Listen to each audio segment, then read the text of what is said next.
Actually. Okay. Jesus. Okay. Okay.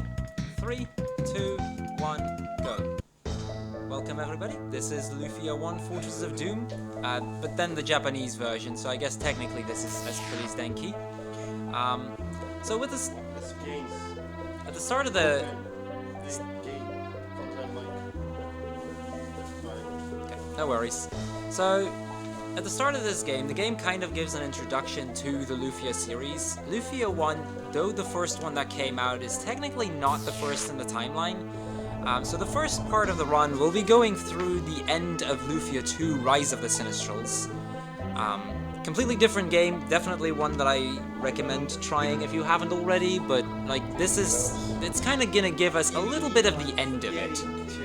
Basically what this story tells us here is that 4 Sinistrals try to destroy the world, or are trying to take over the world, and the armies in the world, they haven't been able to fight them, so they call on their bravest warriors, Artie, Maxim, Selen, and Guy, to fight those Sinistrals for them. So throughout the story, they get to Doom Island, and that's where the final battle between the 4 heroes and those 4 Sinistrals is going to take place. So that's going to happen here.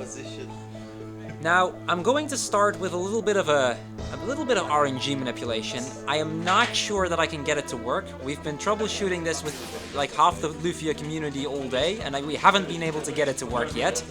But you know, who knows? Maybe we'll get lucky and we'll actually manage to pull it off during the marathon itself. That'd be pretty hype. I highly doubt we will, but we'll give it a shot. So basically what we're going to do here is we're going to try to move perfectly. We're going to pick up some chests perfectly as well, and that's supposed to give me a frog encounter before 3 chests that you'll be seeing in a little bit. Now, if it does what it did earlier, I'm probably going to get it after the 3 frogs, which is kind of an issue, but, you know, we'll see what happens. So that's where I normally get it. Nope, unfortunately not. Okay, I'm gonna need it to be quiet for a little bit, because I need an audio cue here.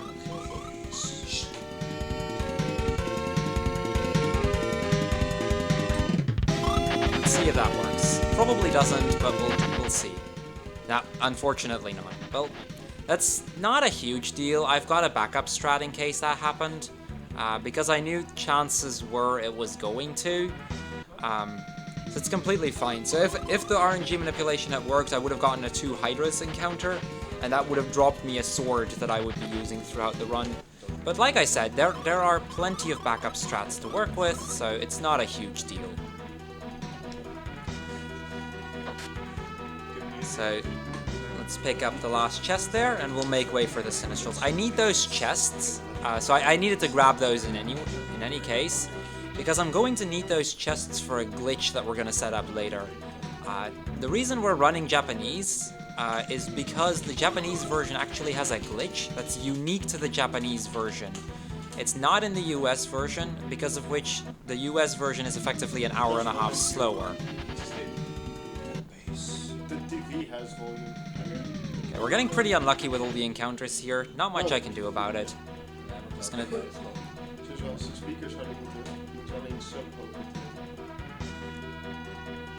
Okay, so this area is basically just hope to get as few encounters as possible, even though we have pretty much endgame stuff. Like, we're close to level 80, we're hugely overpowered, yet for some reason we don't have items to run away from monsters, which is like for sale in like the 6th town of the game. So that kind of, it kind of is annoying, because it can waste a lot of time like this, but that's, you know, it's not a huge deal. I've got plenty of spells to heal up. Although I would really appreciate... Thank you. Okay, we ran away. It's all... Oh, come on. Come on,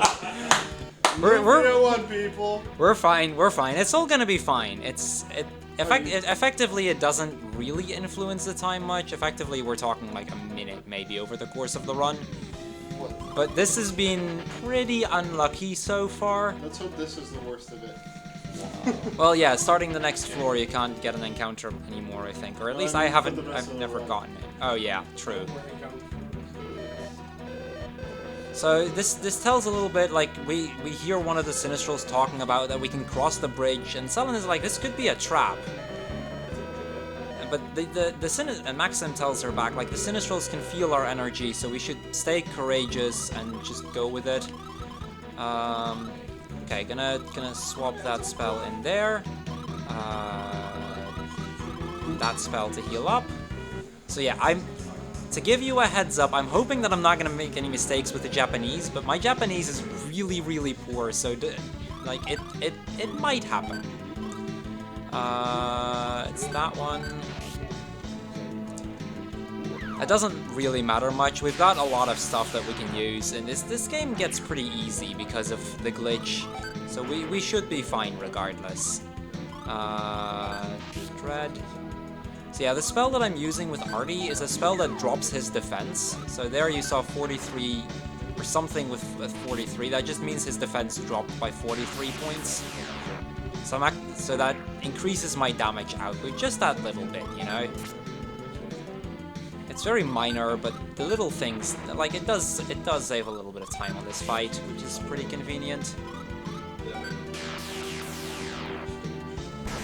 Okay, that's one down. Now you actually have to mash those one by one, so I'm mashing 4 keys at the same time when that happens. And then we're going into the second Sinistral fight. This is Eamon. Eamon is really a pushover. Like we don't really need to worry about these Sinistrals. We're close to level 80. We're very, very overpowered at this point. Like these fights are really, they're peanuts. I'll show you, you know what, I'll show you guys how easy these fights are. I'm gonna do the last of these fights, the Deos one, which is supposedly the hardest one. I'm gonna do it with practically no equipment. We're just gonna remove all of our equipment, except one little thing, and then see if we... It's pretty hard, honestly. Nah, these fights are easy. These fights... First time you play it, if you're not paying attention. If you're not paying attention. But we've got strats, you know, it's all good, it's all good. Oh yeah. We don't need to worry. We're literally going to do Deos without any equipment, you know, just for the hype. I think we can do that, right? Let's first get through Eamon, though. This guy would please just die already. That'd be convenient. There we go. Yeah, there we go. Cool. That's 2 down, 2 to go. I think I am gonna heal up, just in case. You know, it is a marathon. Let's play it safe. So this is probably the easiest of the fights. Disadvantage of her is that she has a very high magic resistance, so my Thunder spell wouldn't do that much. We can still take her down pretty easily with physical moves, though. Yeah, if only Twitch API actually worked.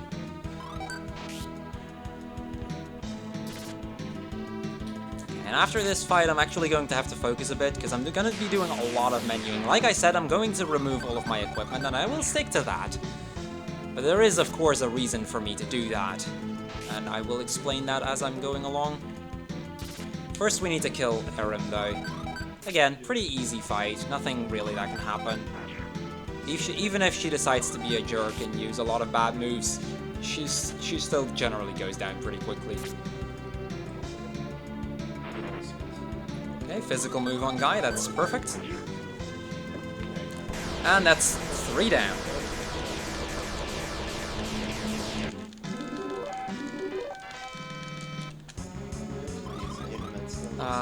Okay, let's remove some equipment, shall we? I'm gonna not remove that just yet. Okay, so I'm removing practically all of my equipment. Like I said, that of course does have a reason.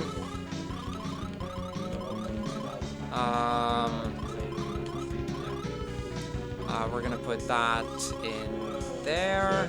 I think I needed that there. That I need for... I think this one... I'm gonna check something really quickly, because now I'm starting to doubt myself. This is looking good, I think. So yeah, this is where not knowing any Japanese is kind of annoying. That should be good though. Yeah, we'll be good. We'll be good. These menus are very crucial, which is why I like triple check all of them just to make sure that I didn't make a mistake. So yeah, you can see like 26 damage. It's not a lot. We're not really dealing any damage to him. But like I said, this fight is pretty easy. He can do that, which is it does a fair bit of damage, I suppose. But we still have Thunder. The only item that I didn't remove was a Flash Ring, which effectively doubles the damage from Thunder. And with Mirror, we cast most of his attacks back at him. This is the first time we really get to see the power of Mirror, which is a pretty overpowered move in this game, I'd say. It reflects all of the spells back at them. And well, if he practically only does... Oh, that was wrong, actually, but that doesn't matter. It's a minor time waste. But yeah, since we cast most of his spells back at him, we don't really need to worry about taking damage, because we're not really gonna take any damage.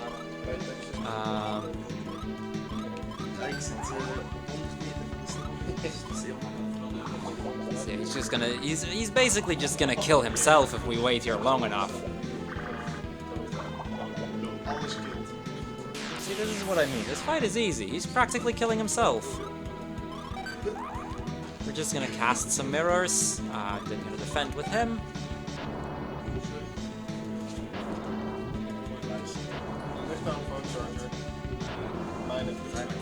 He should be going down pretty soon now.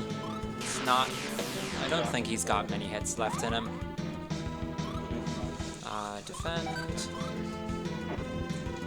So yeah, what I just did, in a little earlier, you saw me take off all of my equipment. That was all to fill up my inventory. The Japanese version is exclusive to a glitch where, well, to go back on that, like, the game doesn't really expect you to have a full inventory going out of it. It removes the first part of your inventory, but you're not supposed to have it full because you pretty much have to get, like, literally everything unequipped in order to get that. Including, like, with all of the extra chests that I picked up. Like, it's very uncommon to have a full inventory. So in the Japanese version of this game, they actually, they were too lazy and they didn't remove the last 6 items of your inventory. So once I leave this area, I will keep the last 6 items in my inventory. Now this includes 2 swords, the dual blade, and I believe some kind of great sword. I don't really know what the English name for it is. We brought shoes with us that will help us run away, or will help us get some agility, and we brought rings with us, which gives us just a lot of general stat ups for us. And then we brought miracles to heal up, and we brought some X-bombs to kill early enemies a lot faster. And with that, the Battle of Doom Island ends, and we're gonna travel 90 years into the future. So, that's pretty much where Lufia 2 ends, and this is where Lufia 1 is gonna pick up. We're gonna go 90 years into the future, and some strange things started to happen 90 years later. So, we're gonna play as the descendant of the hero Maxim, which is the red-haired guy you just saw at the start. We're gonna play as his descendant, and I mean, having the blood of Maxim, he's still a very, very noble warrior. He wants to do the right thing, he wants to live up to his name, pretty much. So he joined the army, everything like that. You'll see all of that in a second. But yeah, first we're gonna see a little bit of his childhood. Because 90 years into the future, and our hero is 7 years old. He lives here in the inn. He lives with the innkeeper. Really nice dude, really. He's a very kind little guy. So yeah, he's a very, like, he's like any other 7-year-old. And then some weird girl, completely unknown to the entire town, shows up. And her name is Lufia. And Lufia, she's very shy at first. And then when our hero talks to her, she's like, "Do you want to play tag?" Well, sure, why not? You know, they're 7-year-old kids, let them have some fun, shall we? She gets a bit of a head start, and we're gonna play tag. You know, it's all good times. There haven't been any monsters for 90 years. Another 9-year pass.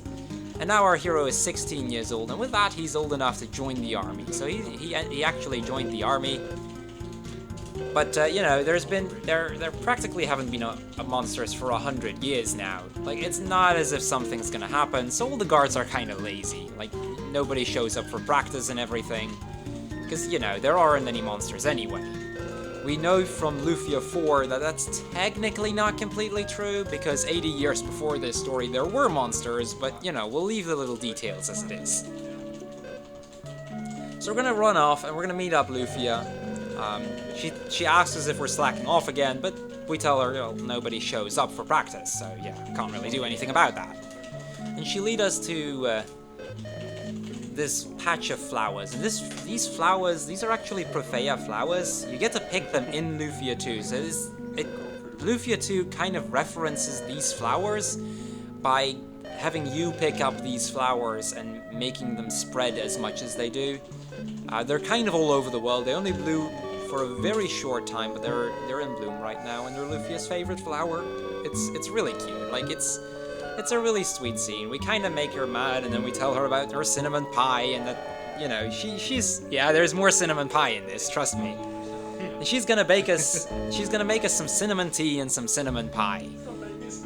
And we go again. And as she's making the pie for us, we overhear some soldiers talking that apparently the Sharon Kingdom got attacked. They don't know by what, but apparently it got attacked. So, you know, like the hero that we are, we're going to investigate. Lufia doesn't really appreciate us walking out like that, because she was baking a cinnamon pie for us after all, but yeah. I mean, you gotta do the right thing, right? Red flash.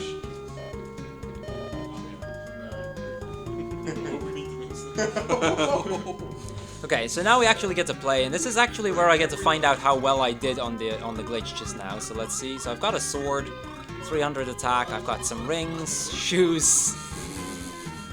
We're gonna go to this guy. We're gonna sell some stuff. How about we sell like that, something like that. So now I've got 250,000 gold. We'll buy some sweet waters. These things kind of work like repels. They reduce the encounter rate, although we have the saying in the Lufia community, sweet waters never do what they're supposed to do. They should repel away monsters, but in our experience that isn't always exactly the case. So a lot of this just comes down to how well will they actually work today, because, you know, that's not guaranteed by any means. Yeah, I did that right. But we're gonna use one anyway, and we're gonna hope for as few encounters as possible, because, I mean, we've got 300 attack and everything. We're probably gonna be fine. Just gonna go in here to set a war point for later, and then we'll keep moving. Okay. So we're going into this cave. This is the cave that separates our town from the Sharon Kingdom. And we're gonna see what happened to Sharon, shall we? I mean, apparently it got attacked. That doesn't sound too good. So we're gonna investigate quickly. Shoutouts to hey Delm. Delm is one of the other Lufia runners. He's actually the guy that helped me get started with Lufia 4, which is still a very, very hard run to do, but definitely a very fun run as well. So shoutouts to him. There, down, there you go. So we stepped into the town. That kind of gave us, like, I mean, it sets the trigger for investigating, even though we literally only entered. We're gonna move on to the next town. This is Trek. It's a harbor town. We won't be needing this town for a little while, but we can use this. Let's actually buy stuff instead of sell stuff. We can use this to buy some of these. What those things do? Those were swing wings, and they let me instantly warp between towns. So we're gonna set that in a bit of a more convenient spot, and we're gonna warp back to the starting town. So the game expects you to talk to the king, see if they can get some backup, but the king is gonna say no. So we'll skip that. It's not a trigger we need to hit. The only trigger I need to hit is talking to Lufia here. She's mad at us because we left her and we didn't even stay for the cinnamon pie. And this guy tells us, well, she's not really mad at you for leaving the pie, she's mad at you for going into a dangerous place without her knowing. Well, whatever, we're gonna leave town, and we're gonna get a little cutscene. So Lufia here, Lufia, naturally, I don't think it actually tells you that, but it's pretty obvious by the clues. Lufia is like madly in love with you, so she's gonna stick with you no matter what. You know, good old childhood love. It's... even if we were to keep walking, she'd just walk behind us. We will tell her that, you know, it's dangerous, we don't know that she would actually survive. And she's like, no, I'm going to survive because I've got you to protect me. And she's completely convinced that we will keep her safe no matter what. And with that, we decide to, well, I mean, she's gonna keep walking behind us anyway. She might as well join the party.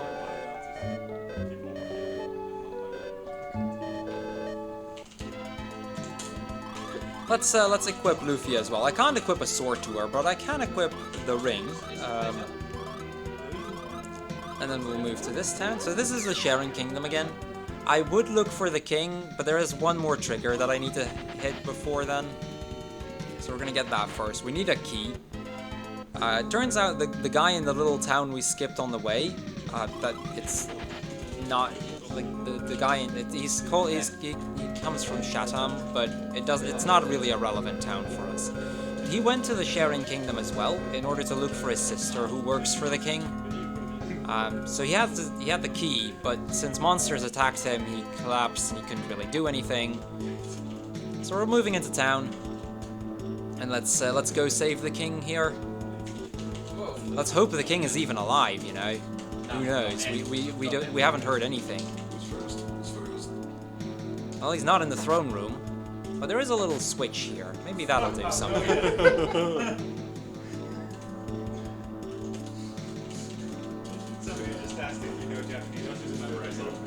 I just memorize all the menus. I don't know a single word Japanese.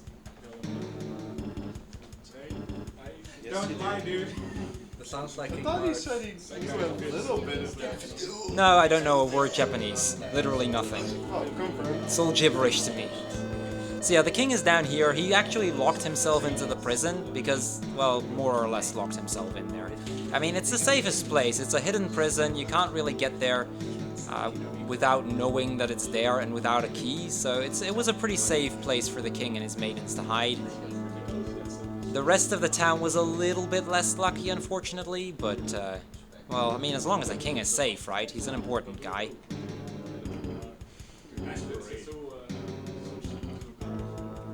And, well, once we move out, we meet this guy. Let's see if you guys remember him. You might. If you may have seen this guy before. We saw him about 12 minutes ago, I'd say. Maybe a bit more. Maybe like 14 minutes ago. We're level 1 on this guy. We're just gonna kill ourselves because it's pointless to even try to fight him. So it's faster for me to kill myself there. He warps away because he somehow gets scared of Lufia. It's a bit weird there, but whatever. So this guy, he's now gone. Lufia is gonna help us get back into town. And when we walk in, we get this cutscene with the innkeeper. So, being the descendant from Maxim, the innkeeper knows that we need to go, and he tells Lufia to go with us and protect us, you know, to be by our side whenever needed. So she's gonna do just that.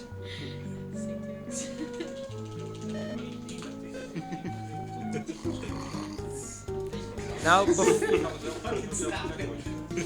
so before we keep going, we actually need to pick up that sister from the guy. He asked if we could bring his sister to safety. Well, let's do just that. I know I need one of those two. I never know which one it is. I think I only needed the right one, but I wasn't sure. My Japanese isn't all that good. Looks fine. Wait, what? Sorry, we're just Shots. chat shenanigans. Okay. No worries. It's all good. Nighttime chat shenanigans. It's all good. Really? Really? So now that we have her sister, or have his sister, we're gonna We're gonna go to Chatham, you know, drop her off there so that he gets his sister and we can actually progress the game. That's the one. It's faster for me to swing wing, even though it's literally around the corner. It doesn't matter. So so we reunite brother and sister here. We tell him about Gades, whom we just met again. And he tells us, well, he might know a guy in Trek that might know more and that might be able to help us. It's really one of those, I know a guy that knows a guy kind of things. But, you know, fair enough, we don't have any better leads anyway. So let's see if this guy knows a guy. Fantasy Craigslist.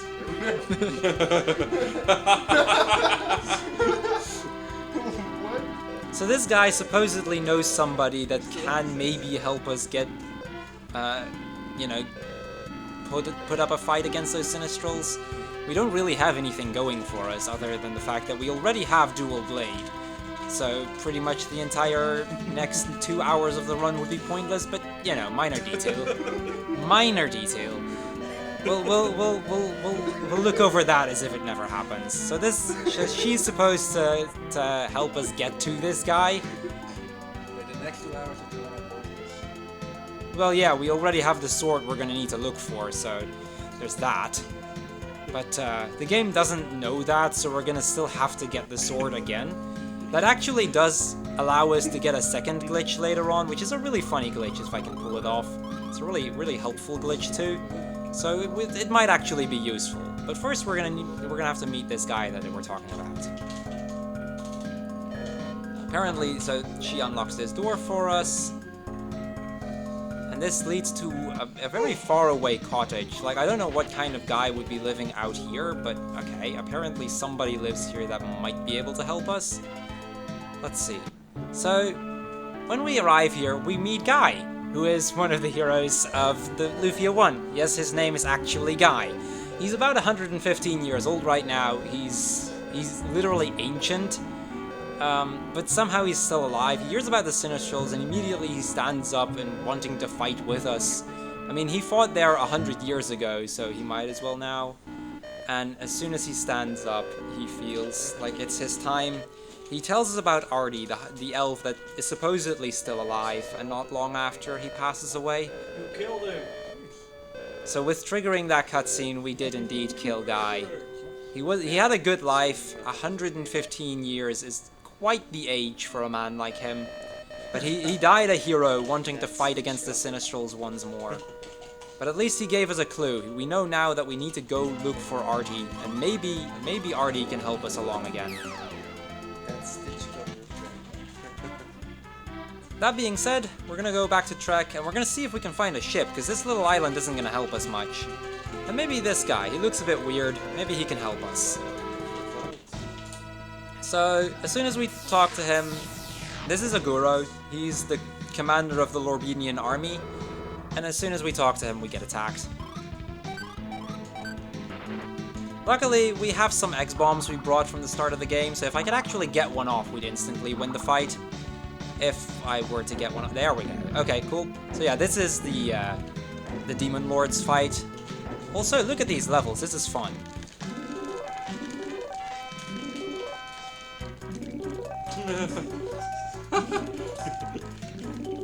So yeah, we instantly get some levels. I mean, we were still level 1 after all. So this might be useful.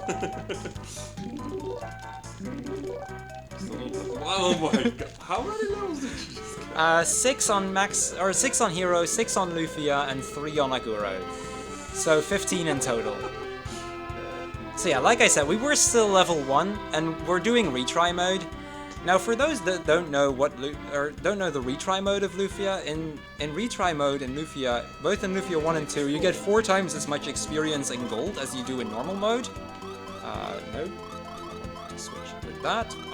Let's do some equipment on him. So we've got some swords for him as well. Some shoes. We should probably heal up, don't you think? So yeah, that's instantly fully healed, and let's go. So yeah, since we were still level 1, even though we had endgame equipment, with being level 1 and getting 4 times as much as normal from that fight, we just got a ton of experience and just instantly leveled to level 7. It's actually really convenient, because now we've got some health to, you know, tank some hits. And with that, well, the ship he came on, I mean, he's... Okay, the ship he arrived on is... Oh, come on. Dude, stop it, please. I wasn't the one laughing. So the ship, well, those demon lords just kind of destroyed that ship, so we're gonna have to look for a backup. Oh wow, ambush, that's pretty unlucky.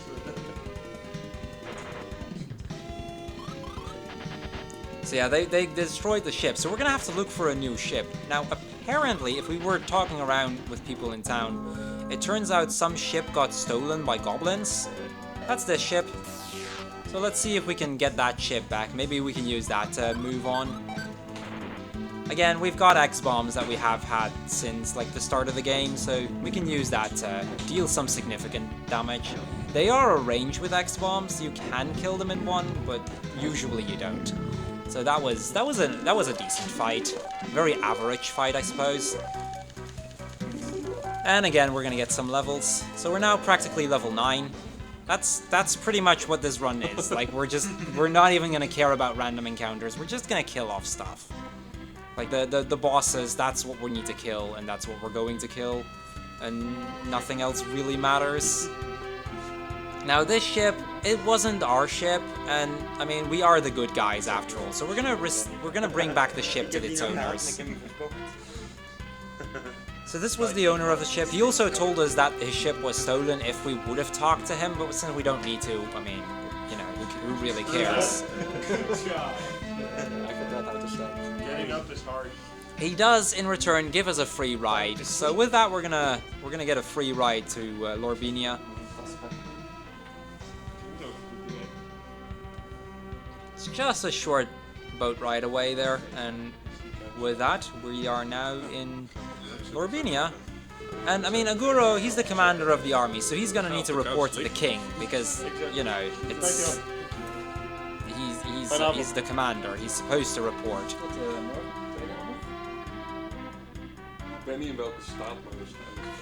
And with that, so we're gonna go to the mall here. Lufia, she's crazy about dresses, and there's apparently a sale. And she found this really beautiful looking dress. It's only 5,800 gold. That's a ridiculous amount of money.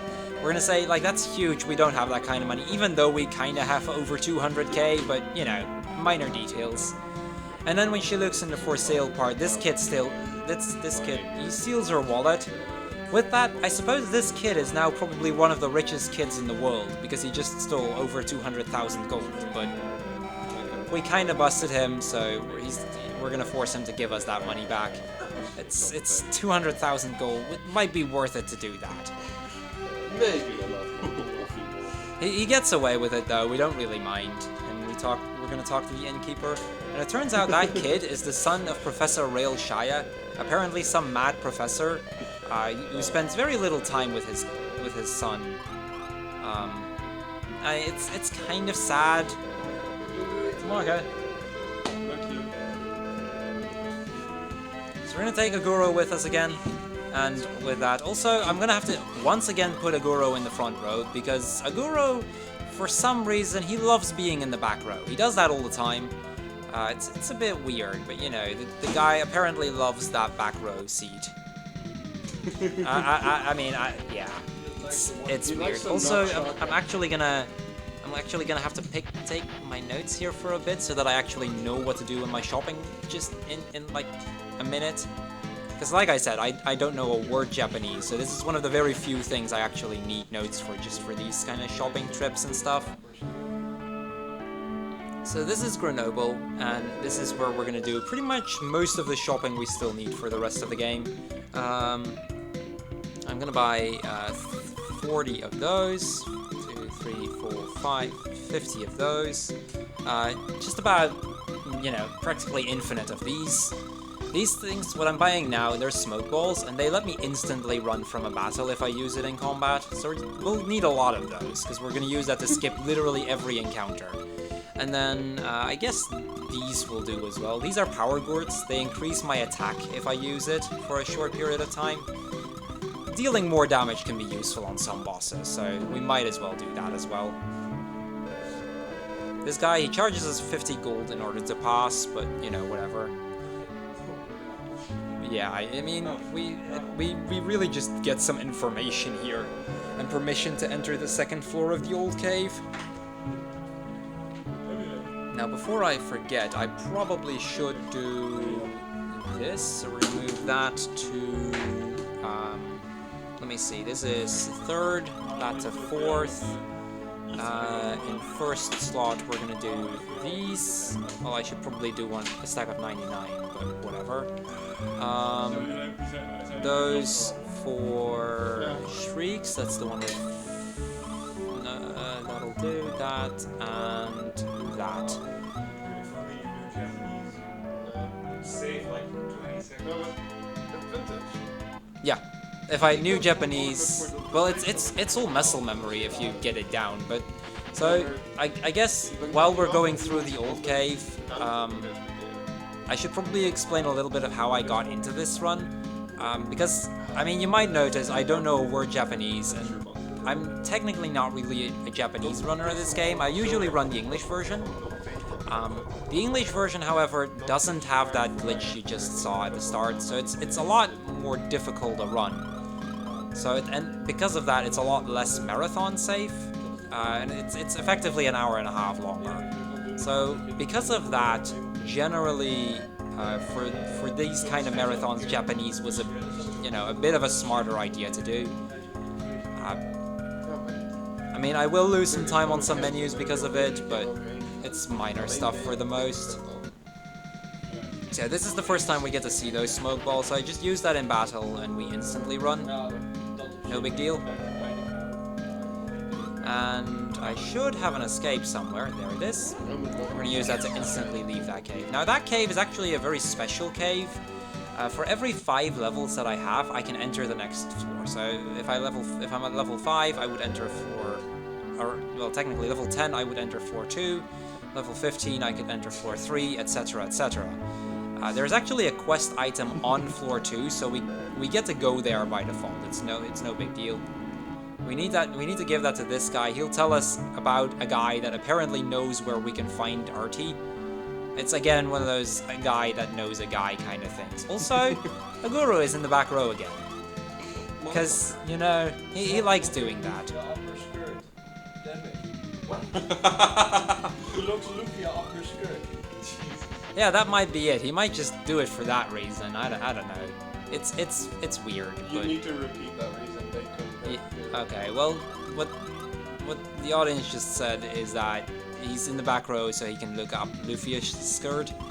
I mean, that could be a good reason why he'd like being in the back row so much. I don't really know, but you know, let's just give him the benefit of the doubt. We'll put him in front row anyway because he deals more damage though.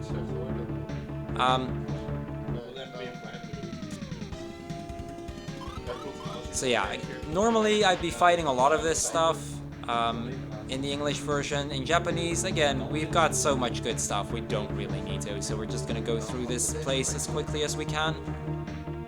It's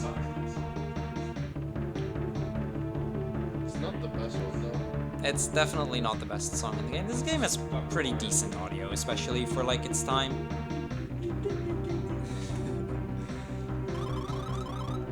Holy fucking Jesus. That menu it. Oh yeah, that's... Okay, I'm done.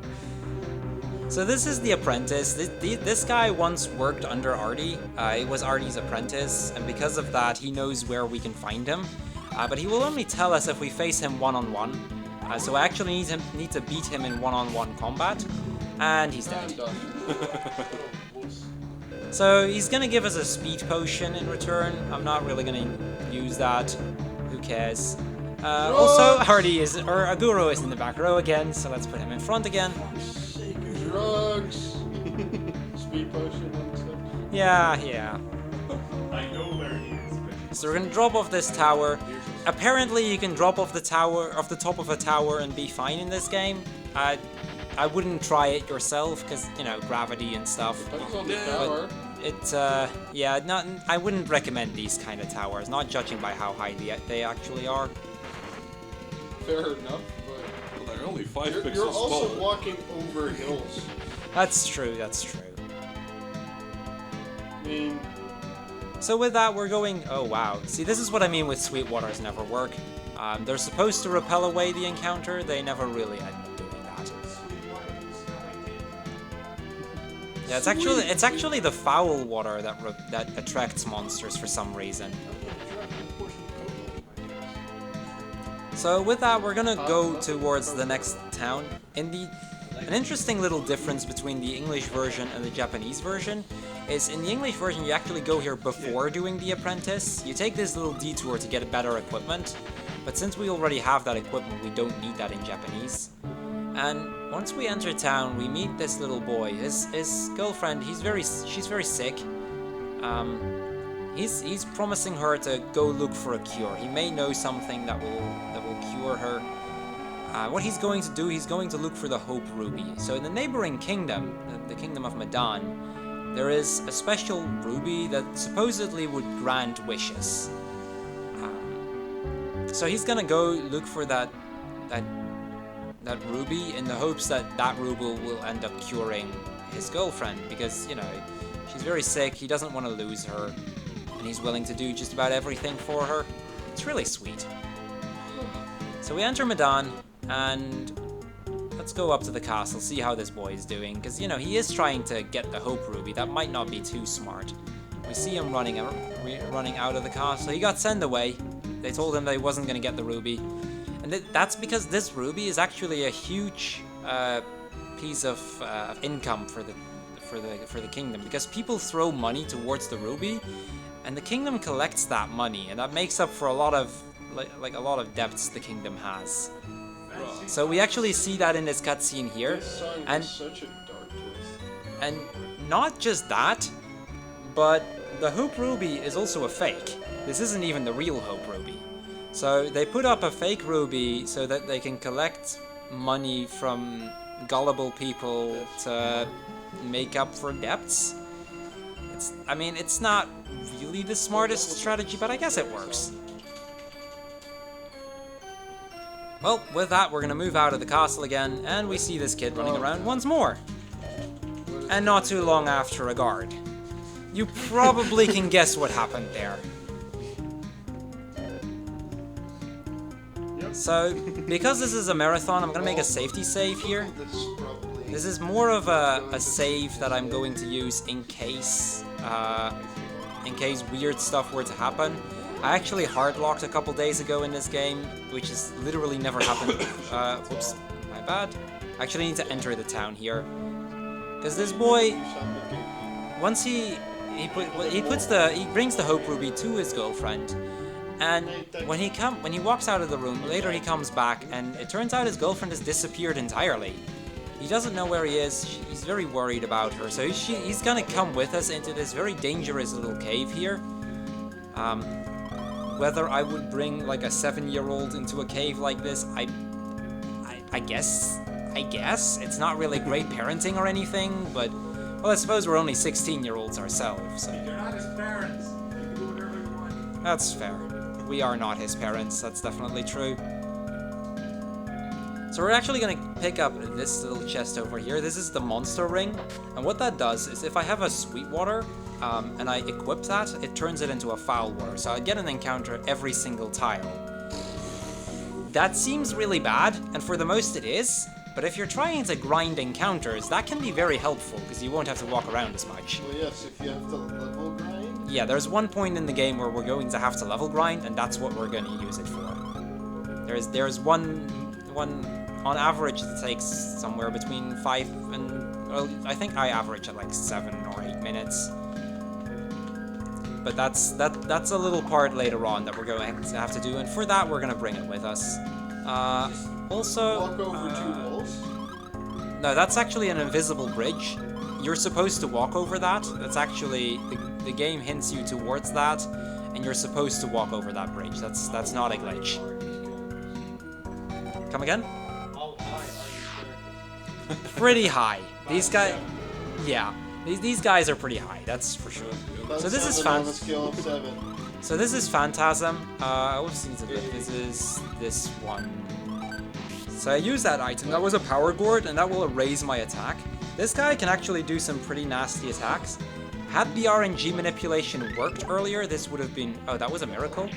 That's fine. Wait, what? Okay, that's fine. Doesn't matter.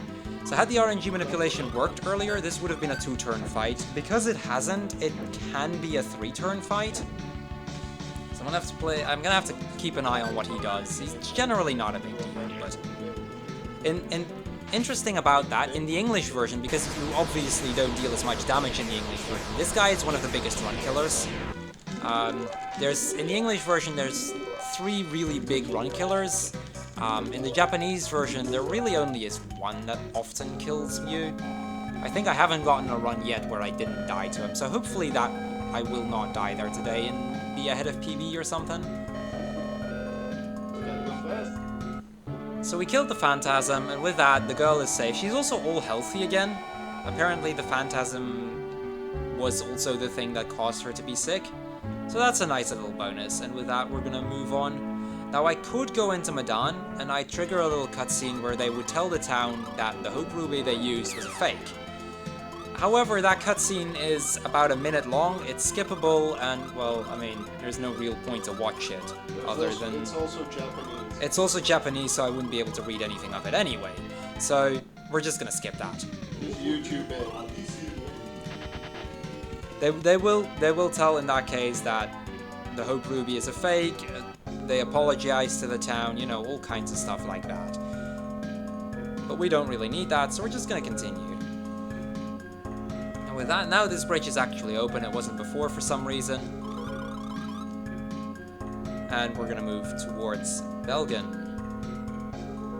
This is where we're gonna have to help another couple of people. There's actually a very special girl that we hear about in this town. Before we do though... That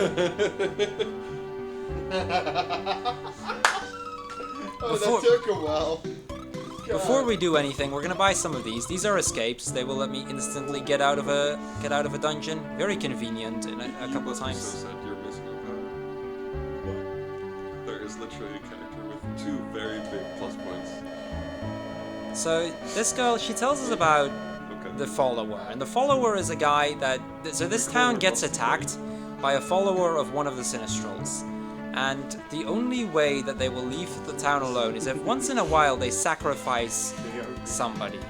So they literally sacrifice a human so that the others are safe. The girl we just talked to, she was supposed to be the next one to be sacrificed, but instead a half-elf named Jeren offered herself in her stead. So we're gonna see if we can save this Jeren. I mean, somebody that would sacrifice herself to save the lives of others. Sounds like a good guy, right? Or a good girl in this case. It's like you're playing Pokeballs. The game is full of Pokeballs. I don't really know where the Pokeball reference comes from. I don't know. So we're gonna have to go through this cave. And literally everything we're gonna do here is pick up the key to the cave that will lead us to the altar where somebody is being sacrificed. You know, it's a lot of running around for no real reason. It's down here. There's some pretty good stuff there left and right, but we don't really need that in Japanese. So this guy, he'll allow us to get the key. And since I just picked up escapes, we're gonna use that to get out of here very, very quickly. Just like that. And we're out again.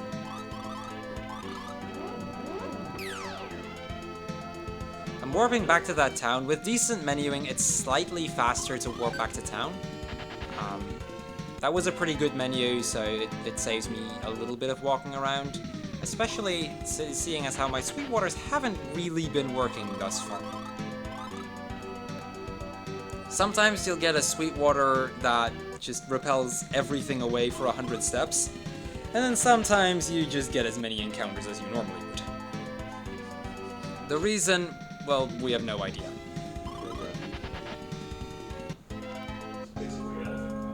Yeah, there is a theory out there. Sigma, who is the number 3 US runner, he once theorized that what it might do is that it gives a random value, determining how much of, like, as a percentage of how much it would repel away. That can be 99% and you get practically nothing, or it can be practically like 1% or something and you get about as many. It's an unconfirmed theory, but that's pretty much what we're going with for now.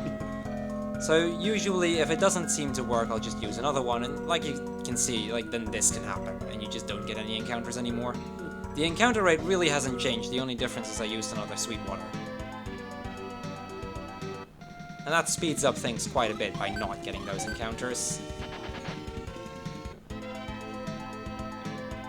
But with that, we're almost at the altar. I'll use another Sweetwater in a little bit. So we see Jaren here. She's just a kid. So unfortunately, guys, that isn't gonna happen just yet. She's just a kid.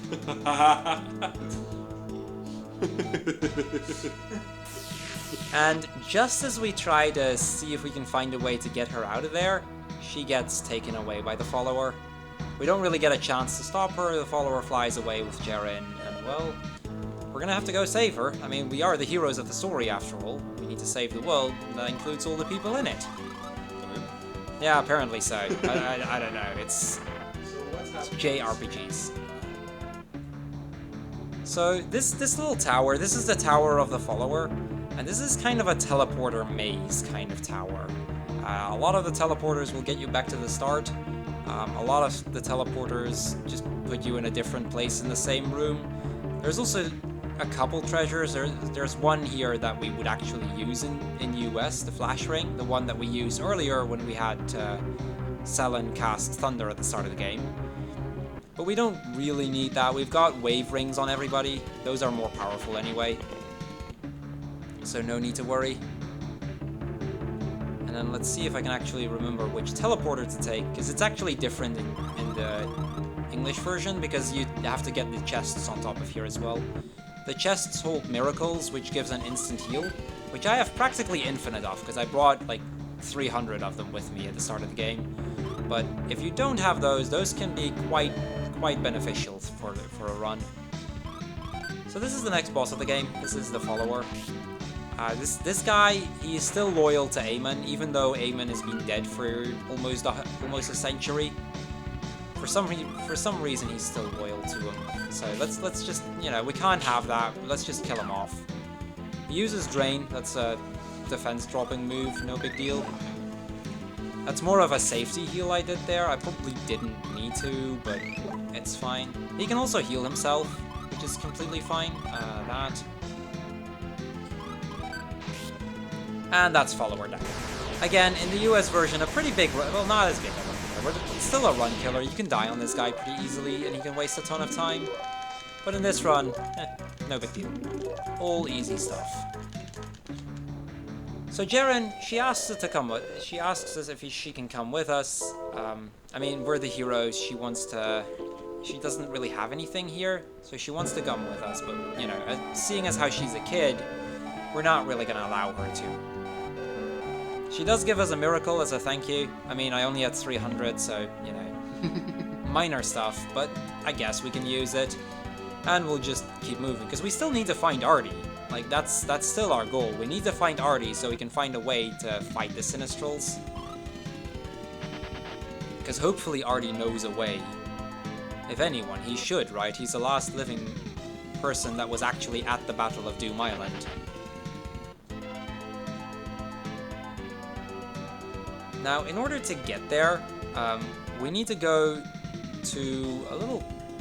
There's a little town a little bit further ahead that apparently has somebody that knows exactly the way to get there. But we need to go through a forest down here. And that forest, you're supposed to get completely lost in there if you try to go through. You can't go through there, and it's said that you need an elf in order to continue. Only with an elf in the party can you pass through that forest. It's named the Lost Forest for that. And it turns out there's really only one person. It's a half-elf, but it's like she can still get us through. And it turns out to be Jaren, so now we're getting forced or now the game is forcing us to take Jaren with us. And with that, our party for the rest of the game is pretty much complete. We try to walk off. Lufia gets a bit jealous because, you know, another girl in the party. She doesn't really like that, but I mean, you're gonna have to deal with it. She's going to have to come with us. There aren't really any other options. She's alright with another guy who looks up her skirt. Yeah, but not this, you know? So, if you could read the text, it would say exactly where to go. I can't read the text, but I do know the way by heart, so no worries. It's actually really easy. It's just a square that you need to move. So we go left, or no, we go right, then down, then left, and then down again to exit. Why we can't just take that little path in between, nobody knows, but that's why it's called the Lost Forest after all. And the shrine apparently has a tunnel that goes under the water, pretty convenient for us.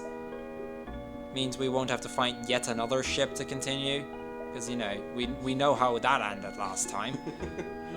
Also, the tunnel has a vehicle. Yeah, there's this guy in the tunnel. I mean, yeah, whatever. Let him be. And apparently somebody in that town up there knows how to get to Artie, which is about time. We've been looking for somebody that can help us fight the Sinistrals for, like, what, 40 minutes now? 50 minutes, roughly? So it's about time we find somebody that can help us. So we enter town.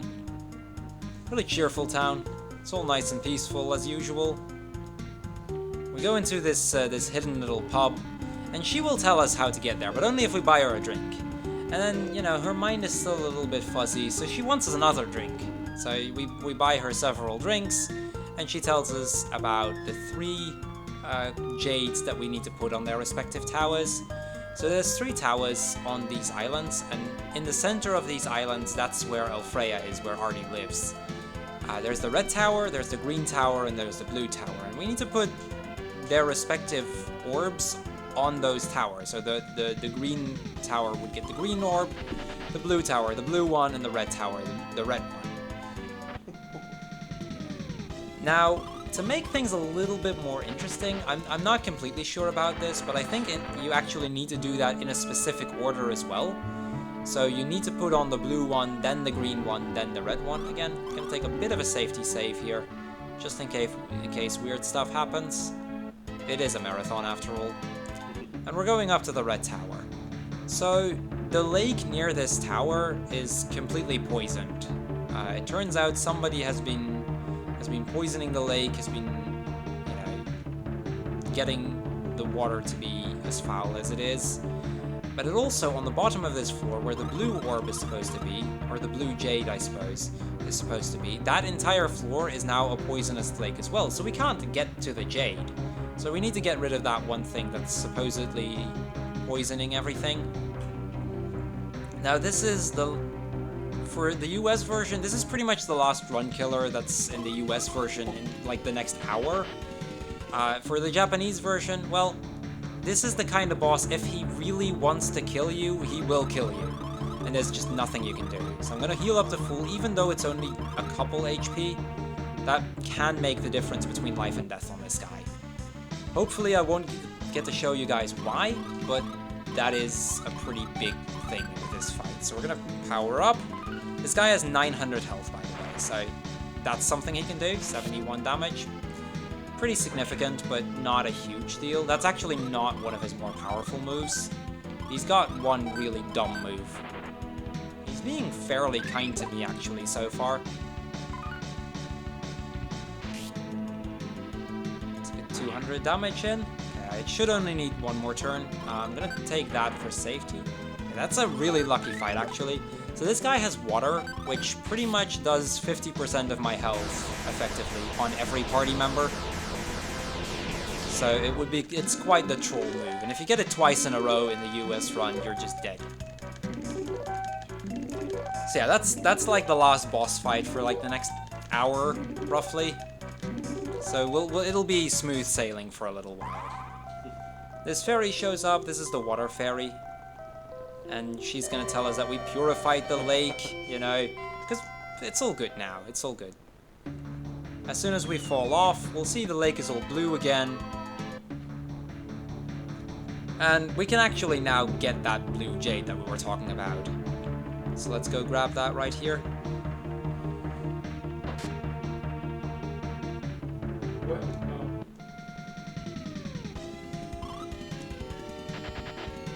So yeah, that chest just had the blue jade. We'll use another sweet water just in case.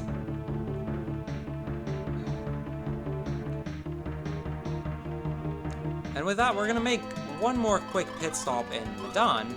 I think that's that one. No, it's not. It's one more up. Here's to not knowing any Japanese. So yeah, it's in this cave. Apparently, like we still need to find that red jade, and we still need to find the green one.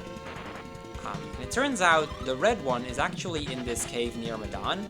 And to make that even more special, the red one is actually the real Hope Ruby.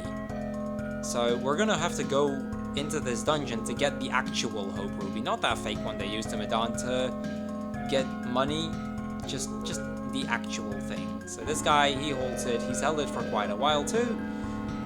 And seeing as how we're trying to save the world, he's willing enough to just give it to us. No questions asked.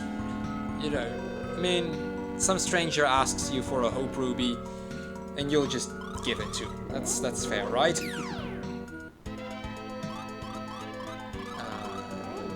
Back here. And with that, we're going into the blue tower. So this is the first of the 3 towers that we're actually going to put a jade on. This is also the tower. In this tower, we'll also find the green jade, which we'll need in a little bit. And supposedly, if we have all of them, we can warp to Elfreya and finally speak to Artie, which we've been trying for a good while already, so about time we would, right? Yep. Roll ball. So just gonna slowly make our way up to the tower. It doesn't really matter much in what order I do it. It's very minor differences. Whether I take left or right there. That's the green jade. And now that we have that, we go back up on the tower once more and put the blue jade on top. Dude, are you okay? I know you will watch.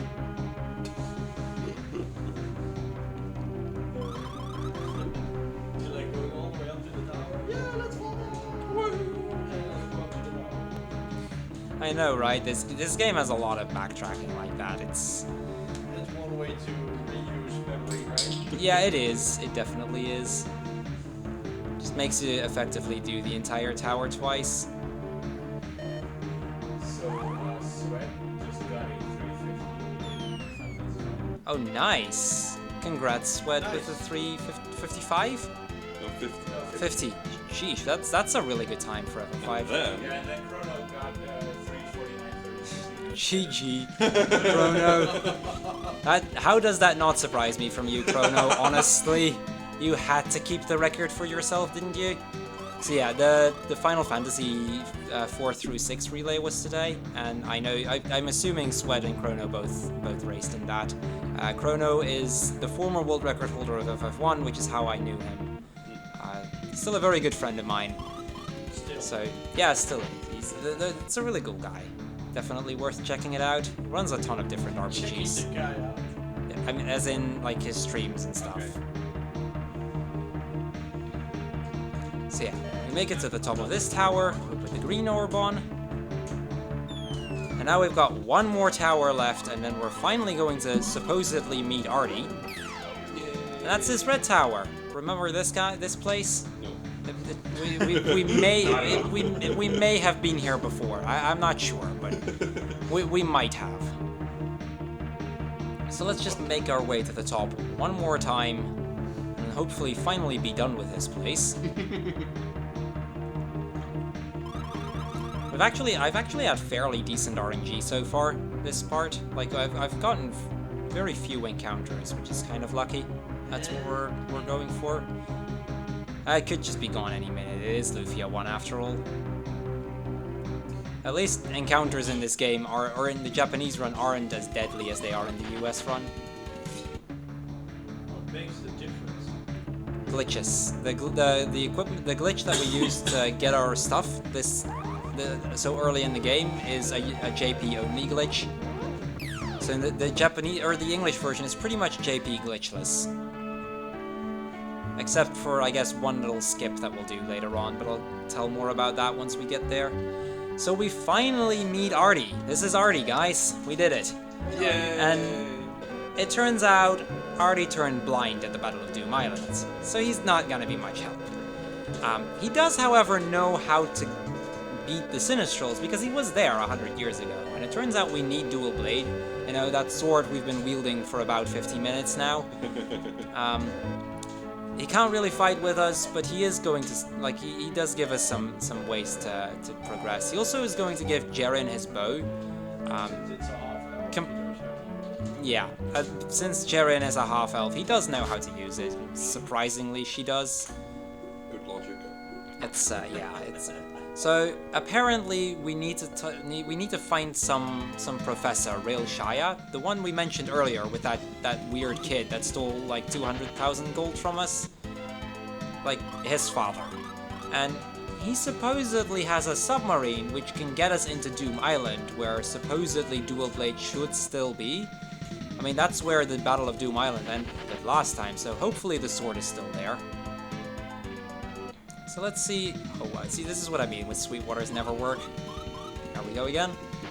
Let's just use another one. See if we can get just a little bit less in terms of encounters. So we're actually gonna come up on a pretty weird cave. I need a very specific path here, so I'm gonna focus for a little bit just to make sure I don't make a misstep.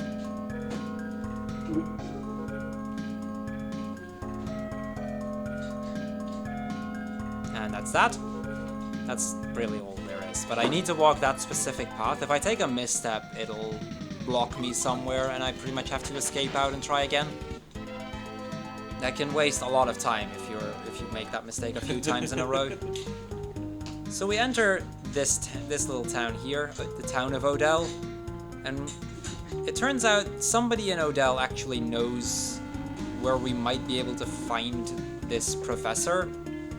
It turns out the elder from Erebus supposedly knows where we can find the professor, but the bridge to Erebus is broken. So we're gonna ask this bridge builder, and trust me, he's a really good bridge builder. He's like the speedrunner of the bridge builders. And we're gonna ask him to repair that bridge for us. And he says, okay, you know, it's fine, I will repair the bridge for you, but could you get my assistant? I mean, we're faster with the two of us, so I guess we're gonna go grab his assistant for him. Shouldn't be a big deal. With some luck, he's already there by the time we get back. Should be good, right? Should be an easy little quest. So this assistant, he's supposedly just in the next town over. He's in Leiden. He likes good food. There's a cook there that he gets a lot of good food there. So you know, Leiden is supposedly mostly known for the Wizard of Taste that lives there, which is some wizard that can make any food taste good. So I guess that's fair that he lives there. We're just gonna go grab him. He's not even far into the town, he's right over here. And once he hears that Pyron needs his help, he instantly rushes off. Well, I mean, with that kind of pace, the bridge is probably done by the time we get there, right? Let's hope it is. Nah, and like I said, he is a real speedrunner of building bridges, so... This always confuses me, because the slot is one further in the US version. It's the first of the next page in the US, and it's the last on the first page in JP. It's a minor little difference.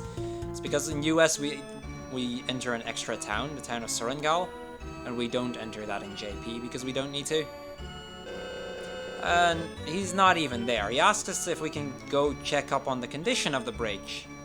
I mean, yeah, apparently he wants to know what the bridge looks like before he's going to even try to repair it.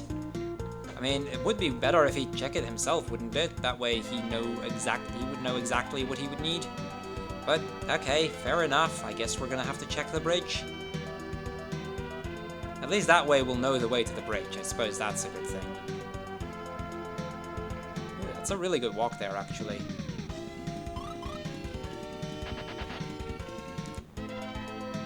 So that up there is the bridge, but we can't really trigger it until we actually get close to the bridge. So even though I can see it from up there, that doesn't count. We need to walk down and actually go to the bridge.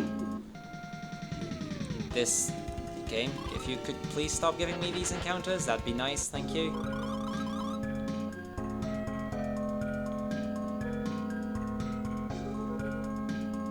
Okay, well, bridge is pretty smashed. That much is clear, right? Now we're gonna take a very small detour here. I'm actually gonna set a trigger for later. I'm also gonna pick up this right chest that has a stone cure. I've only needed that once in a run, but you'll see that I will need it in this run. So we're gonna pick it up for safety. Basically what that does is, in case I get petrified, I can get petrification removed again. If I get ambushed by an encounter that is capable of petrifying me, and it happens to just do that, you know, it'd be convenient to do that. Also, the lab we just passed through is the lab where the professor is. We just haven't set the trigger yet. Because, you know, good programming. We can get there, but we can't really talk, or we wouldn't really do anything if we talked to him. So we'll go back.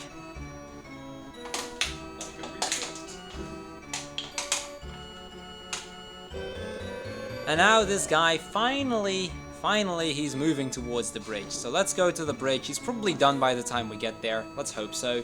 Did he just say, okay, I'll fix the bridge and then go chill with the princess? Yeah, pretty much. Pretty much. I think he's in love with the princess or something, and he just doesn't want to leave her side. He's a douche like that.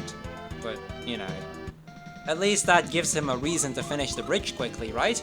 I mean, the sooner he's done with that, the sooner he can get back to his princess and be done with it, and we can actually keep moving.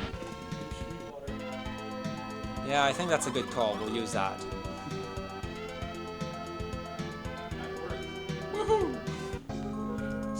Wait, why is he standing there? Dude. Oh shit, he's a fast runner. He's very fast, but he still hasn't finished the bridge. He hasn't even started yet. Or is he waiting for a countdown or something? No, in reality, he asked us if we can stand on the cliff over there just to make sure that everything is safe. Because safety is better than going fast. I mean, I know this is a marathon, but I would still like to go fast. Are you sure he's the speedrunner of bridge building? You'll see. He is a speedrunner of bridge building. He's not, the Lufia 2 guy is faster, so he's not the world record holder or anything, but he's pretty fast. He's probably having some tech issues. That could be it. That could be it. Is his name BSG? So, we're standing on the cliff, and now he's finally going to fix the bridge. And like I said, he's pretty quick at fixing bridges. So yeah, that's literally how he fixes the bridge. Why that took him, why he would need me to track around the map for 9 minutes beats me, but he's done with the bridge already. Like I said, he's a pretty fast guy. Granted, it was a co-op run. I don't know really if that counts, but we'll take it. Did he use tools to build the bridge instead of running a tool system? It could be. It could be.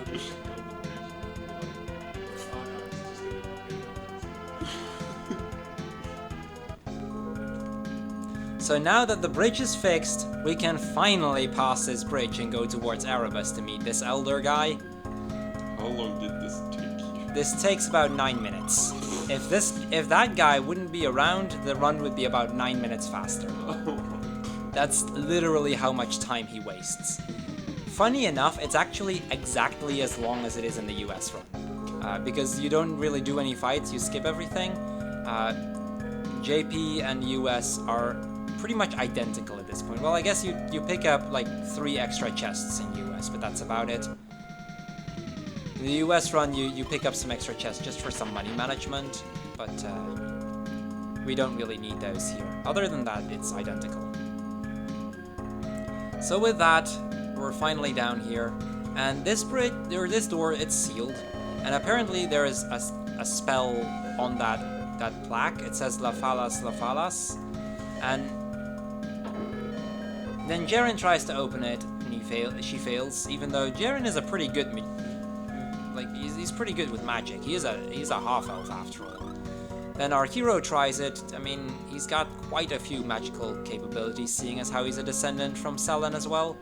And then when Lufia tries it, it suddenly opens. So apparently Lufia is pretty strong with magic. This is kind of the first moment where we get a clue to the magical capabilities of Lufia, and that's going to be important at some point. So I'm not going to spoil anything just yet, but it is kind of important. The game is called Lufia.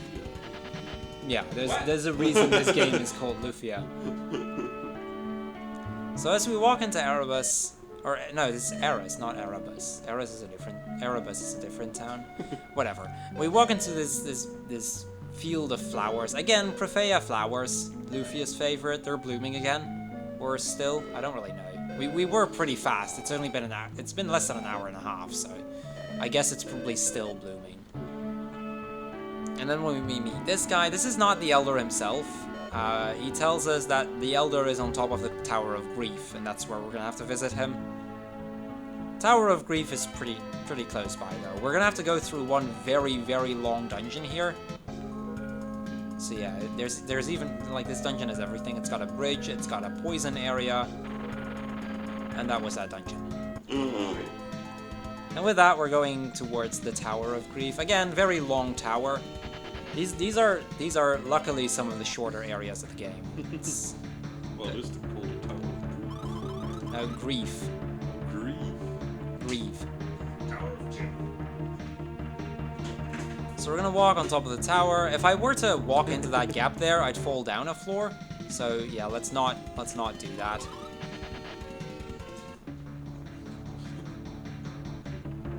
But we're almost at the top of the tower, and this is where we will supposedly meet the Elder finally. Oh, let's not fall down.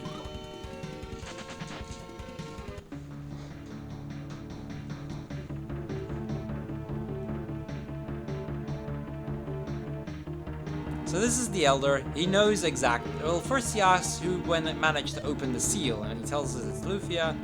He tells that Lufia that she's got quite some magical capabilities, and thus he talks to her and somehow raises her MP by 10. Okay. Because reasons, whatever. It's like 2 heal spells. Or one warp spell roughly. One and a little bit worth of warping. So it's a little bit. It's not huge, but it helps. But he also tells us where we can find this professor, so we're finally going to meet this professor. He's kind of mad, like insane. He starts bringing us potions to make our hair grow, and apparently has turned a man into a lizard, and he wants to give Aguro 4 arms. 'Cause reasons, I guess? But I guess so. Maybe that way those other swords will actually ever use. Maybe, who knows. But then when we tell him that we're here for the dual blade, he decides, you know what, just come with me. I've got this submarine. With that, he's got this submarine that apparently we can reach dual blade with, so that's pretty convenient. Then we see the Falcon. That's this little ship over here. It's kind of dusty. Its wings are kind of chipped. You know, minor stuff. So we'll go under the water here. And, well, it's kind of leaking everywhere. Everybody's getting soaked, more or less.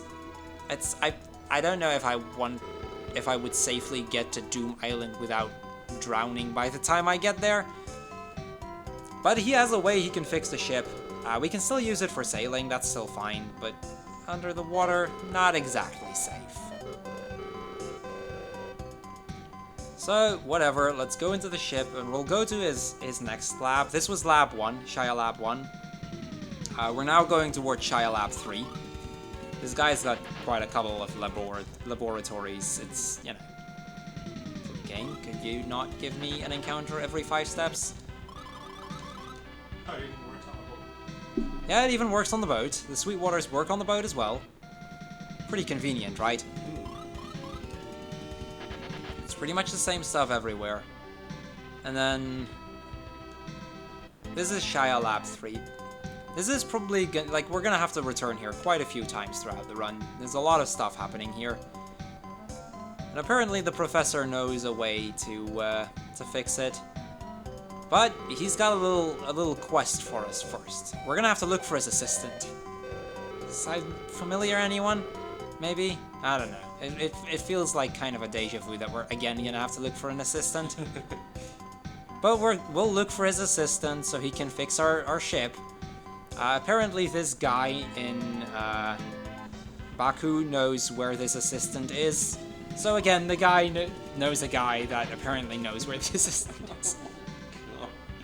I see a recurring theme here. This game is just a lot of finding something you might know something. Yeah, I mean, you gotta save the world somehow, right? Have any of these people who said they might know actually not know? No, everybody actually knows where they are. So at least... Pretty magical. True. But no, there's this guy in Baku that supposedly knows where it is.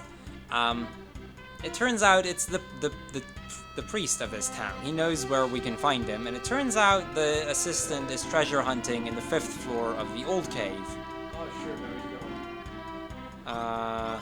Let's save up again for safety, since we're in a church anyway.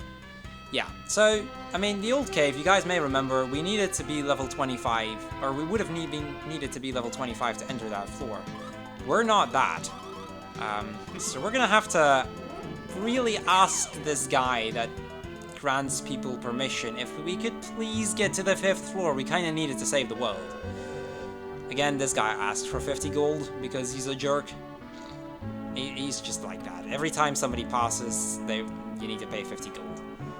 So we asked this guy if we could. He's like, yeah, dude, there's nothing on the 5th floor anyway. Just go ahead. The upside to it is, we now also get access to the 4th floor, even though we wouldn't have had the level yet. I mean, the game kind of assumes we would have level 20 by now, like we're this far into the game, but you know, ain't nobody got time for grinding. This is one of the longest cutscenes in the game. We're gonna drop 5 floors. This takes a while.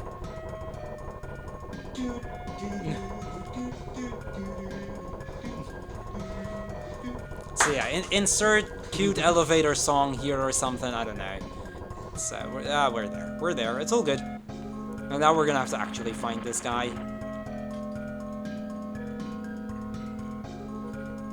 Luckily, the 5th floor, like most of the rooms here connect, so it's pretty easy to get to the correct room, no matter which way you go. If I would have taken a door earlier, I would have entered from the bottom there. And then this guy, this is the assistant, Clark, and he's trying to escape us out. He doesn't succeed, so Jaren will do that for him, because apparently Jaren is just a little bit better at magic than he is. That's fine, we just need him to fix a ship. You know, the magic is kind of irrelevant.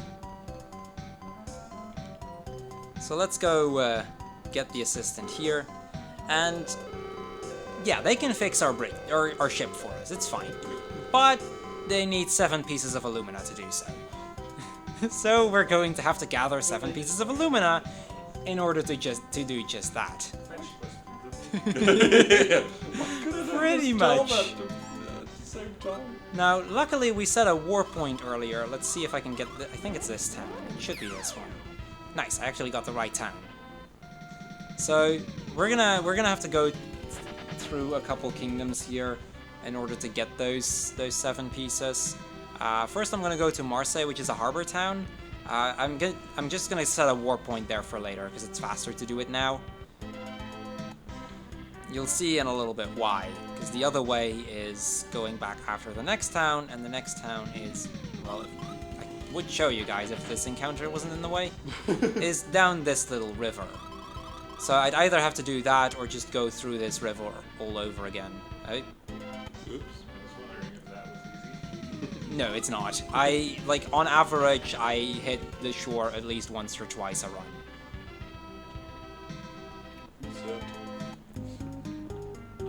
And this is the Herat Kingdom, and we're now actually coming up on the one skip of the game. We actually have a skip in this game, and it actually works in the US version too. I mean, every good speed game has at least one skip, right?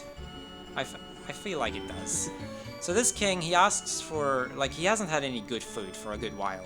So he asks, all of the best cooks weren't able to find anything, and he would give his entire treasury in order to get something tasty to eat. Well, almost. We remember that wizard of taste I was talking about earlier? Apparently, that wizard of taste can do that. All he needs, though, is a purple newt, and that purple newt can be found in a cave near the kingdom.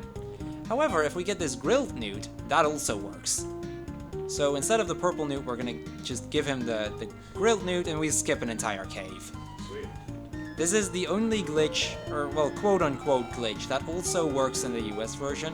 It still saves like 10 minutes or so. I actually don't know, I've never done that cave. So is there certain information that you learned in the good cave that is referenced later, or is there any I have- belief that this isn't intentional? This isn't intentional, probably. I remember Sigma, who I mentioned earlier, he did a casual playthrough before he started speedrunning, and in his casual playthrough he did that entire cave as well, not even realizing he already had the purple newt. Because, you know, it gets you the purple newt, but you don't really realize that you do get it. But if I talk to the cook here, to the chef, he'll just use that purple newt for his recipe. So it works, it skips a dungeon, I'll take it, you know, it saves a couple minutes. And the advantage is, we're gonna get access to the entire treasury of this kingdom. Now there's one piece of alumina there, so we have to actually do it, it isn't completely skippable. But all the other items are nice for filling up my inventory, which is actually very important later on. And on top of that, there's some, like, decent armor there that is particularly useful in US, not so much in Japanese, but it can still help a bit.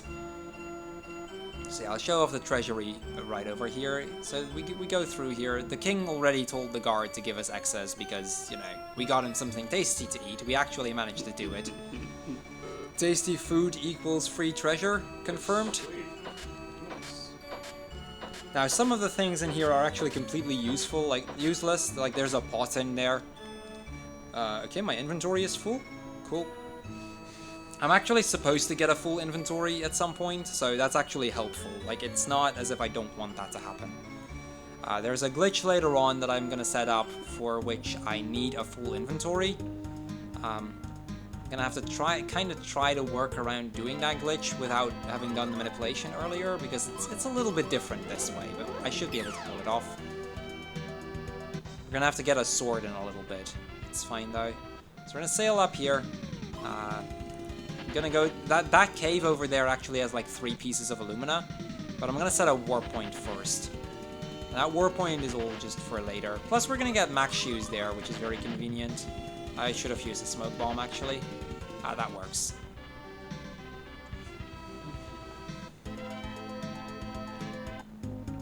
So yeah, let's first let me actually see if I can equip some stuff just so that I have room in my inventory again. There we go, that'll do. Because if I'm not mistaken, I need to buy... I always confuse which one it is. You know what, we'll buy both, whatever. I never know which one it is. I know it's one of the two, but I don't know, so whatever. Also...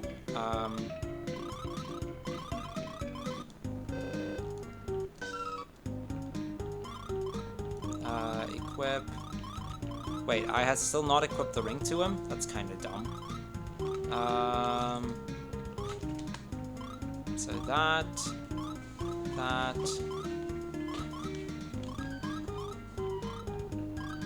Okay, that gives more... Okay, we'll be fine this way. This should be good. Actually, so the next couple of dungeons that I'm going to do, this is actually where I hardlocked once, so just out of pure safety. It's only happened once. We still don't know what caused it. Like, nobody in the community managed to figure it out yet. There's a highlight of that on my channel. It was really weird, but just because this is a marathon, I'm gonna just take that safety save. So this place, there is a dungeon a little bit further ahead that would tell us, or it has a guy that knows where all of those other pieces of Illumina are. I mean, again, it's one of those guys that knows where something is. It's really a recurring theme at this point. But since we already know, we don't really need to talk to that guy just yet. We do eventually, because this guy also happens to be the guy... Oh, this is actually scary. These guys can deal some very significant damage, as you can see. So yeah, ambushes here are kind of scary, because they can do that and pretty much kill me if I get really unlucky. I'd be fine, because I have more than enough stuff to work with, but it'd be kind of dumb. But yes, and the guy, we don't need to talk to him. We do eventually have to talk to him, because he actually holds a piece of Illumina. So conveniently, not only does he know where we can find the pieces of Illumina, he actually holds one, so he gives us one if we talk to him. Which I guess is kind of convenient, because it saves a little bit of tracking around, I suppose. Also, in the process, I'm also looking for a specific encounter here. If I happen to encounter it, I will attempt to kill them. Later on, after we gather 6 of the pieces of Illumina, we're gonna do a small grinding sections, and we're gonna have to try to get 4 red cores down. That gives so much experience that we wouldn't need to grind anymore for the remainder of the game. They can randomly spawn here, so if I happen to encounter them, I'll try to kill them. They are, because I haven't killed any yet, very, very deadly.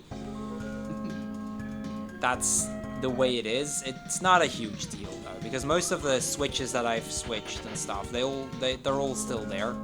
So I don't need to worry about that. I wouldn't lose that much time if I died to them. But it can happen. In my PB run, I actually got an encounter with 3, and they all stayed for a long time. And then they very nearly wiped my party, and I managed to kill none because I was so focused on healing because I would have died otherwise. So yeah, they can also do that. But if you get like 1 or 2, that speeds up things significantly, because that would literally mean a quarter of the grind done for every single one that I kill. I haven't seen anyone yet, any of them yet though. Who knows? We may. In the meantime, we're just gonna gather those pieces of Illumina, because we do still need that.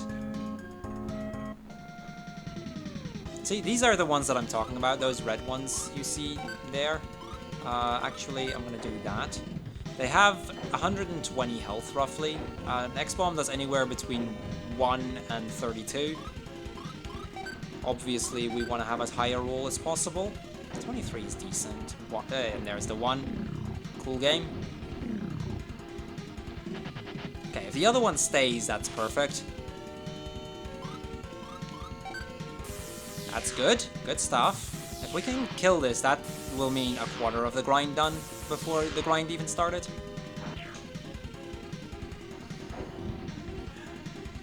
Can we please, game? Please? Okay, good, thank you. If that had run away, that would have meant, like, just wasted half a minute. That's how this game is. There we go. Quarter of the... Just look at these levels. Imagine I would normally kill 2 in one encounter or something. Imagine what that would look like. You can probably see why we use these to grind on. I eventually need to have Jeren hit level 28. That's gonna give her a boost, which is a spell that will heal all of my characters and make some of the bosses significantly easier. The other levels are kind of convenient as well, because that makes things a lot safer. Yeah.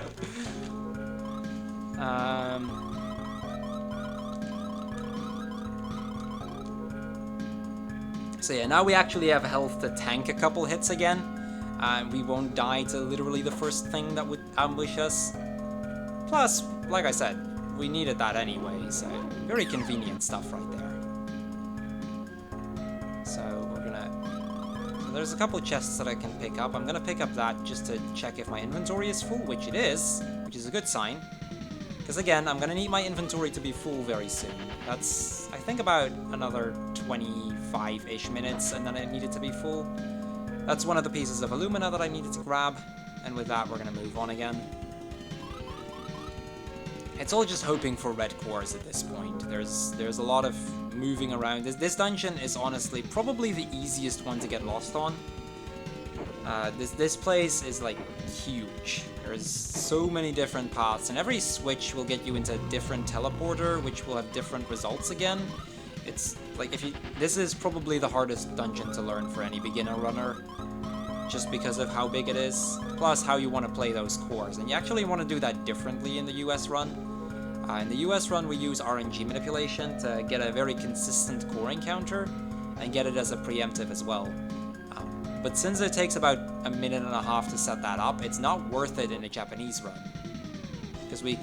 Because of our equipment, we kill them more consistently. Okay, that down.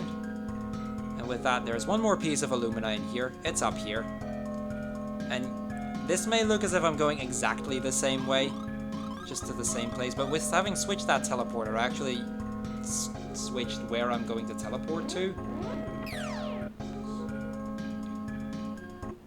And we're gonna grab a chest behind the door that we unlocked as the very first door we unlocked. So you may remember this door over here. We did that at the very start of this cave. And behind this is the final piece of alumina we'll find here. That should put us at 3, I believe. 4, I have no idea. Doesn't matter. I know that I picked them all up. That's all that really counts, right? To this town.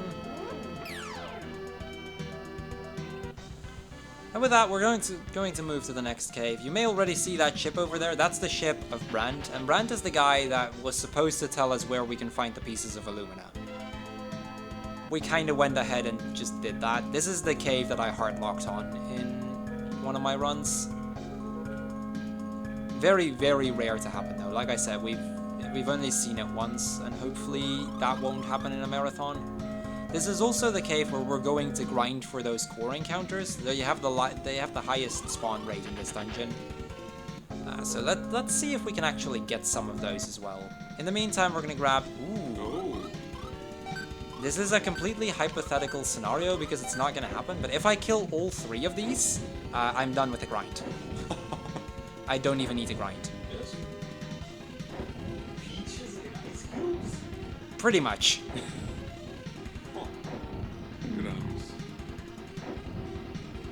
My rolls haven't been great. They've been okay, but they haven't been great. That's a good start. Let's get this.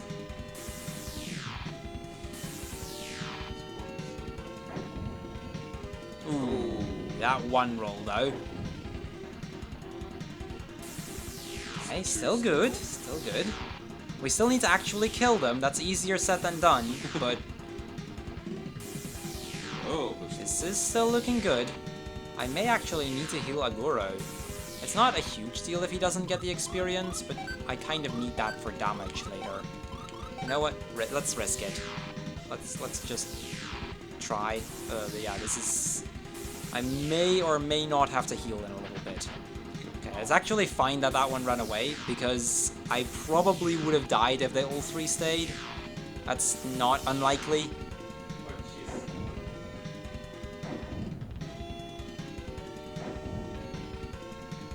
Kill the right one, I'd be happy, or the left one, regardless, doesn't matter.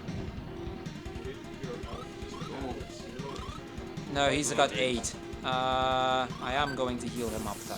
Okay, he's going to die here. Lufia will live, but this is a very painful fight right now.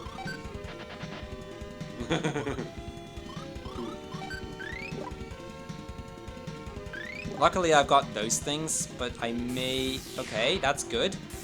We actually have a decent shot of killing it then. And if I can get 1, it still means I'm halfway done with the grind. So, no, let's not use that.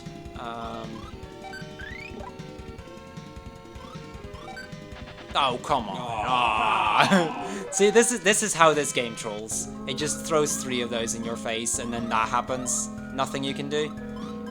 That is literally Lufia 1 in a nutshell. That happens to me almost every run. Like, at least once that I get an encounter like that, and then I have hopes of killing one, and then the game just crushes my dreams. It happens.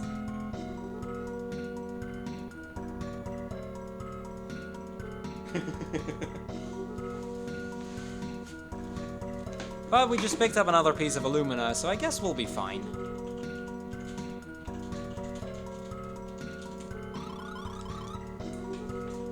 And we still have killed at least one core.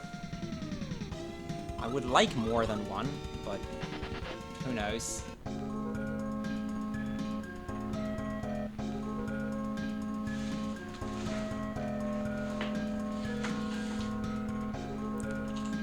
Okay, we're almost done with this dungeon, and then we're good to go, and we'll actually...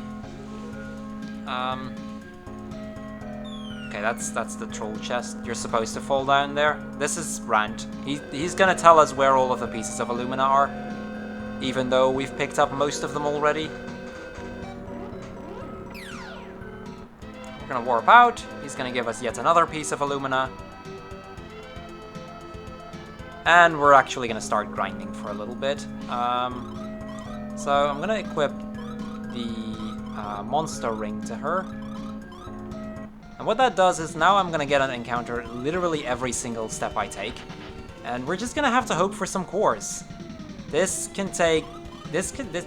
only would need to take a few minutes, but you know, like I said, this is Lufia 1. Because like I said, if I can kill all 3 of these, we're done grinding, end of story. That's never gonna happen, because you saw how that ended, but theoretically, these would finish up the grind for me. I'm getting some decent rolls on the left one, average on the right one. The middle one has been pretty bad. That's fine. That one had the least amount of damage on it. Can we please? Okay. Oh, come on. Not like this game. Well, that doesn't speed things up much.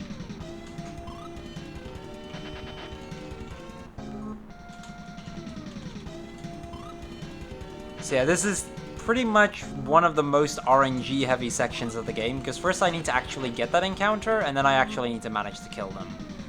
But since I only need to kill 4 of them in total throughout the entire game to finish up all of my leveling, ooh, this is actually really, really good. This is a preemptive encounter, meaning I get a turn before they do. That's very rare. Normally we manipulate for that, in the US version, that is. That middle one has about half of total health already. If I can land some decent hits, that should do it. That's the wrong one, Aguro. Thank you for hitting the wrong one. It's not enough yet. That might kill it already. Sweet. That's one. And we might still get a second one. No, that still means I need one more. But still, that is only one more, contrary to 3.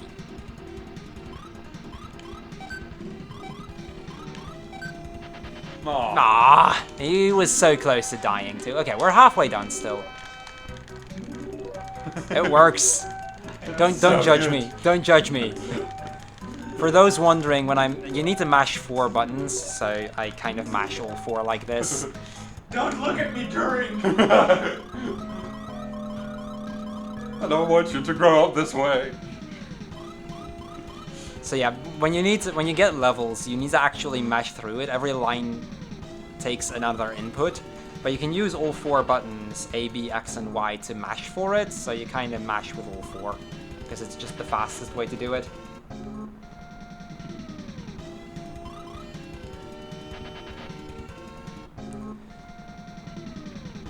So yeah, this can unfortunately take a while. We still do need 2 more. There is a bit of manipulation I can try to do if it doesn't work out, but hopefully we won't need to resort to that. It's pretty slow, and you know 42. 42 is about 1/3 of its health. Damn. So that's a good start. That's why we attack normally. Ooh, these are good rolls so far. And the left one stayed, at least one more. Ooh, the 6 though. That's fine. That one had the least amount of damage. Okay. Rip. Rip. Come on. Can we get the 1 though? That's good. Okay. If we can get this 1, we only need 1 more, so it would be convenient. Oh, 2. That is disgusting. Okay, we got 1. Okay, 1 more to go. 1 more and we're done.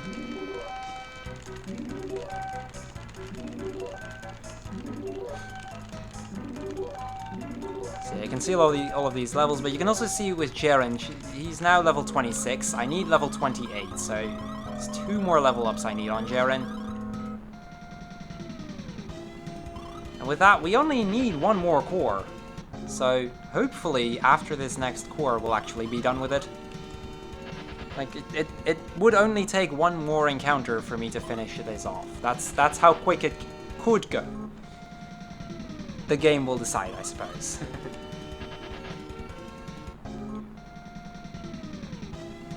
That's good. If it stays, that's really good. 23, okay, that's... Oh. What a waste, what a waste. I mean, it is kind of, you know, I only got 1, so chances were that was gonna happen. Still kind of a shame, though. So yeah, we don't actually use those bombs, because when I run away, the smoke ball takes priority, so to speak. So that's always the first thing that would go off. Now, an interesting thing about this part, the higher level I get, the higher my agility will be, but also the higher the agility of my enemies. So the further I get into the grind, technically the harder it would get. But then again, I should also be dealing more damage, which should make things easier, so it's kind of like either way. That's not it.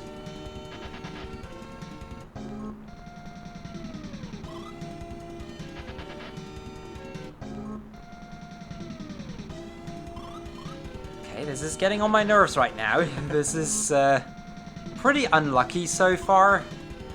I mean, you will see that happens. That is marathon luck after all, but... Then again, I have a knack for getting really unlucky on the cores. My PB loses about 5 minutes here. So... Okay, we get another chance. We get another chance. Who knows? Maybe we'll get lucky this time. That's a good roll. That's a... Okay. Oh. This could happen. This can happen. He's got 83 damage on him, which means he has less than 40 health left. If this happens, let's hug.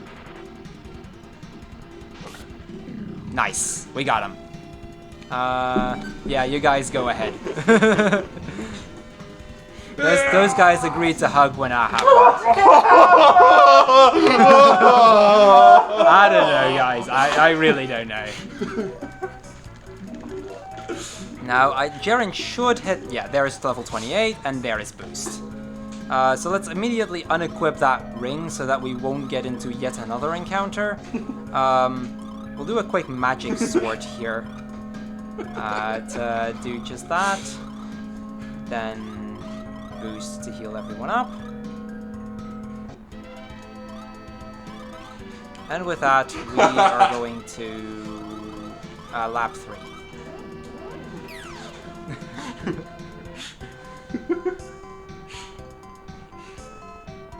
Is that right? No, we're going to Baku. Hold on. Okay, minor mistake there.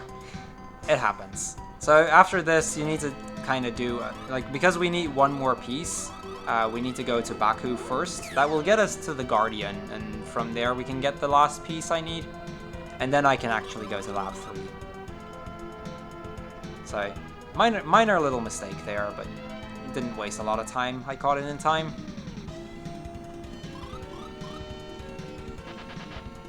So yeah, now that we have boost, basically what we have here, I should also do that on Lufia. So basically what that is, it's a heal spell that'll basically cast Stronger, one of the better healing spells of the game, on every single character at the same time. So far I had to heal every single character individually, and I would waste a turn healing somebody. But with that, I can heal for about a high potion worth of health on every character per heal. So that's very convenient for some of these upcoming bosses. It makes it a lot safer to go through these bosses. Without that, it gets really painful to have to go through some of these places. Not to mention, like, some of the bosses have some AoE attacks where if I don't have something like that, I'm just going to die. Even with that, chances are I'm going to die. Not on this one, but there is one in a little bit.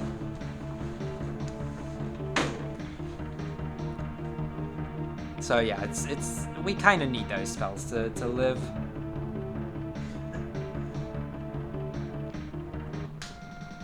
We're almost on the top of this tower. On top of here, we'll meet the Guardian. And the Guardian, what he's trying to do is he's trying to resurrect the next Sinistral, Aemon. We've already seen Gades at the start of the game, and the resurrection of Aemon would be really bad news for us, because now we would have 2 people to fight instead of just 1. So yeah, let's try to prevent that from happening. I'm gonna talk to Aemon, or to the Guardian here. He does not. No, he's not a nice guy. He's kind of mean. Well, I mean, he is trying to resurrect one of the most evil beings in the universe. So there's that, but no, he's not somebody you'd like to meet. He's dropping my defense.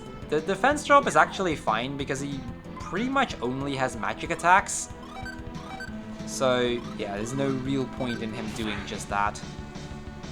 And I'm just increasing my damage in the meantime.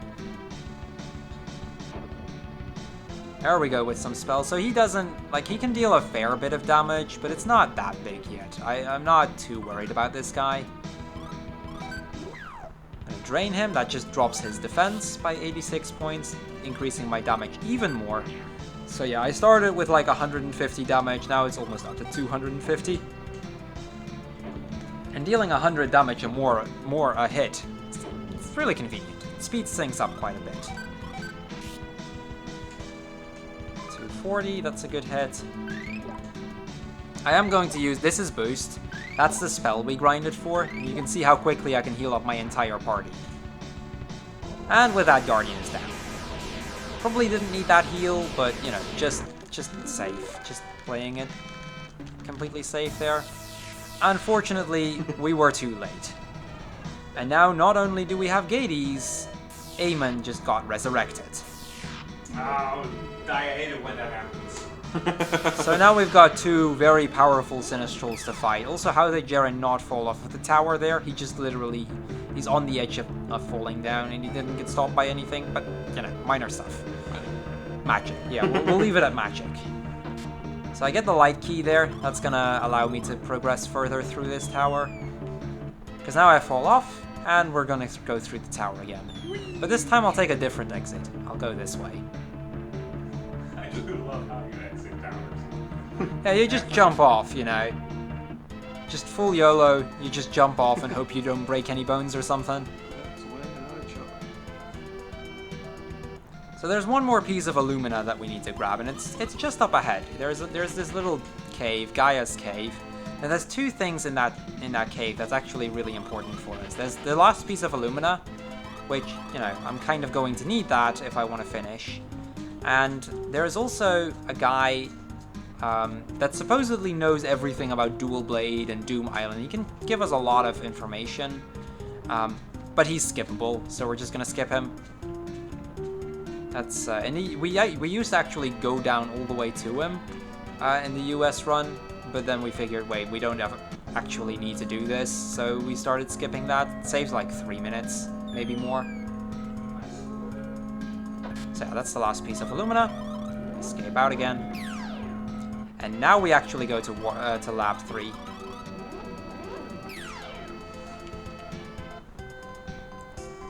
And then this guy runs up to us. So remember that kid, the son of the professor? Well, he just got kidnapped. And that being said, this one I need. That being said, the professor obviously went after him in order to try and save his son. I mean, it is his son after all. I don't need to do that. I haven't got miracles. That's faster. I am taking that safety save again because I've done the grind and that's like one of the most RNG heavy parts, and also because this next boss, well, let's just say he's a jerk. I personally haven't had a single run where I didn't die on this next boss. So yeah, I've got a good bit of time to save on this guy. Let's see if we can get some. I am also going to see if I can equip a little bit of extra stuff. Maybe I have something. I already equipped most. Okay, whatever. Doesn't matter. Sometimes I pick some stuff up along the way that just happens to work as armor or something. Sometimes I don't.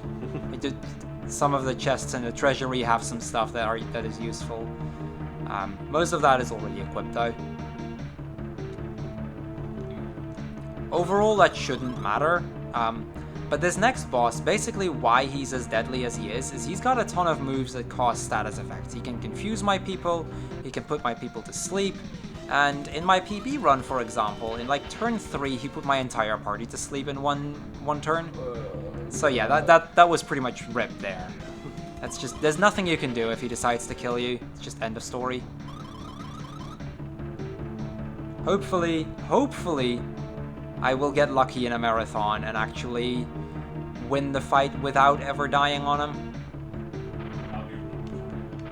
So yeah, you need to press those in a specific order or you'll get an encounter there.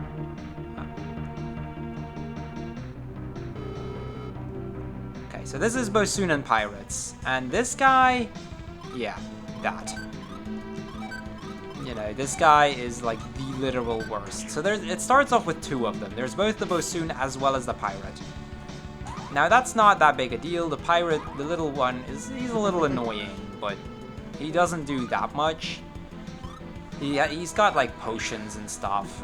It's not that big a deal really. We do want to try to kill him off as quickly as possible, of course, because you know we want to go fast. And then he can do that. So yeah, this is where he confuses pretty much my entire party, and there's nothing I can do about it. And now he's trying to put me to sleep, which again, nothing I can do. This is how he kills me. He just put my entire party to sleep, except for one guy, which is now confused, which isn't a lot better. Well then. Let's heal up.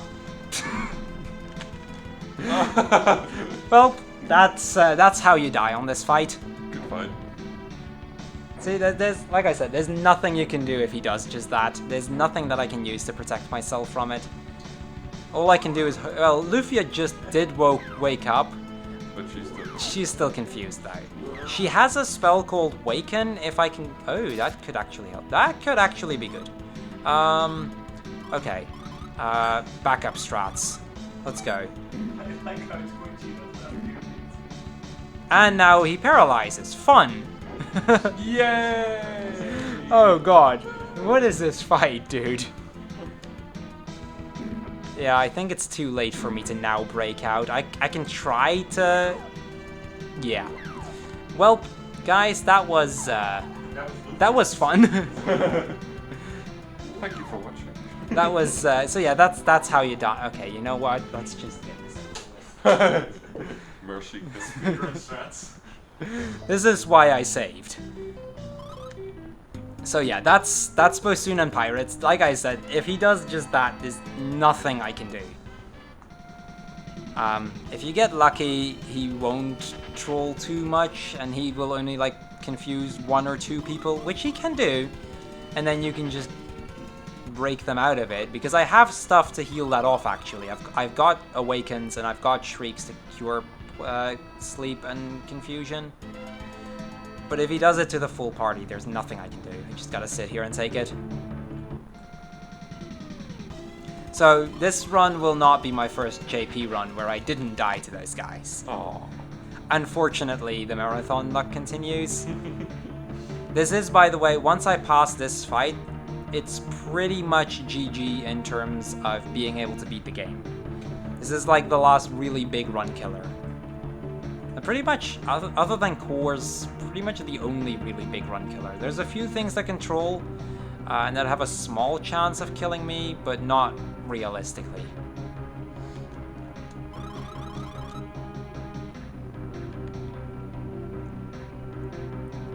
Okay, let's try that again. Now there is a little glitch here where if you put them in the correct order again and then press it... Wait, what?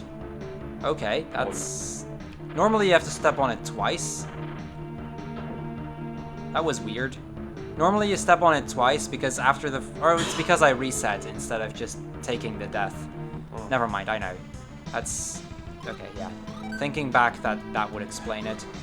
Did I not heal before this fight? That doesn't look right. Whatever.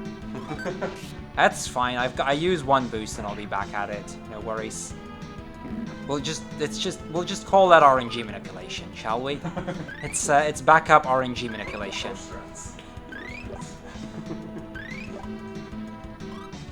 Attack. That's fine. Attack as well. Boost. Okay, this is fine so far.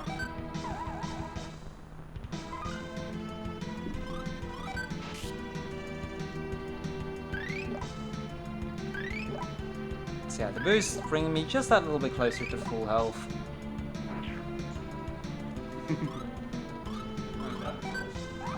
Yeah, we're getting pretty decent rolls so far. I'll take that. That's more of a safety boost. I probably won't need it. It probably will waste my time, but I don't trust this guy at all right now. Okay, that's a small one down. Now that doesn't mean I've won the fight just yet. It makes things a little bit easier, but I've by no means actually won yet. Because he can still do that. Okay, he's missed somebody. That's good. Okay, he missed Lufia. Missing Lufia is kind of the most crucial one. That's my Awakens attack.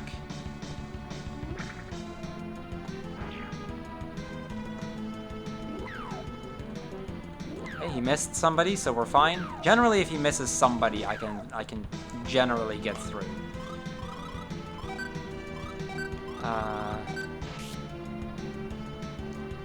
Now, I've raised my attack by quite a bit, but also let's drop his defenses a bit. Increase that damage output even more. I'm fine with that. That's the Awaken. I've got 40 Awaken, so it doesn't really matter much. I've got more than enough to tank some hits.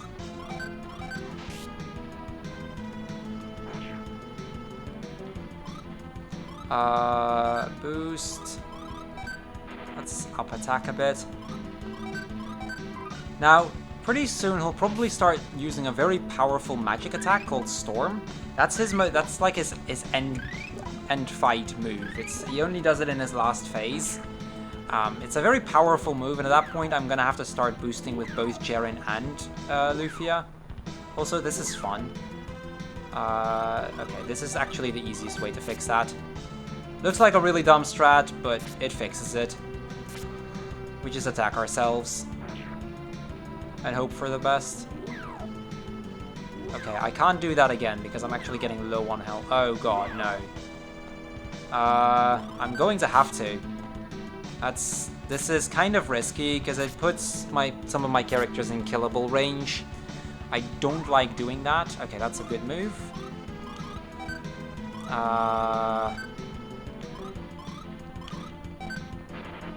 That's fine. Okay, we're through. We fixed it. That was the right call. That was a pretty good save. Still need to heal up Aguro, and we'll put in a... Ooh, wow, that roll. 222. I've never seen him roll that high.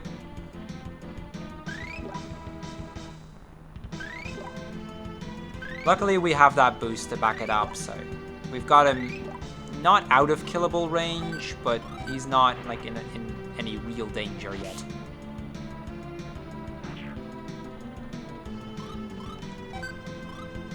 Now you may notice I'm trying to heal with Lufia more than I do with Jaren, and that's because Lufia has... Okay. That's because Lufia has more MP than Jaren does, so she can use it more often than Jaren. That doesn't... Like, sometimes I'm just gonna have to use Jaren, or I'm gonna have to use both, but...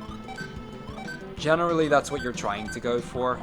Okay, this is his last move. It'll probably kill Jaren, actually. Okay. Okay, nice. Nice and clutchy.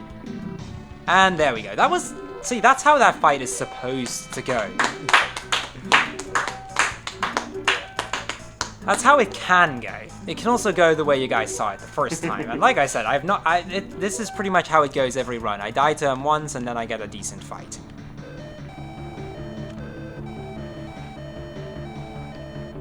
So we rescue the kid. We're gonna quickly heal up, because I was getting fairly low on health, especially with Jaren. How full is... Okay, we've got a practically full inventory. I need to fill 2 slots later. That's fine, actually. I can do that. Also, so this is kind of prepping for something I need to do in a little bit. Which sword can I can't equip that. I'm gonna need to equip a sword, and I don't know which one I'm going to have to equip. Because that's not strong enough. That's dual blade. Is that? No, that's not dual blade, is it? No, okay, it's this one. Cool. That's for a glitch later on, but because, you know, Japanese, I need to pay attention to what I'm actually equipping.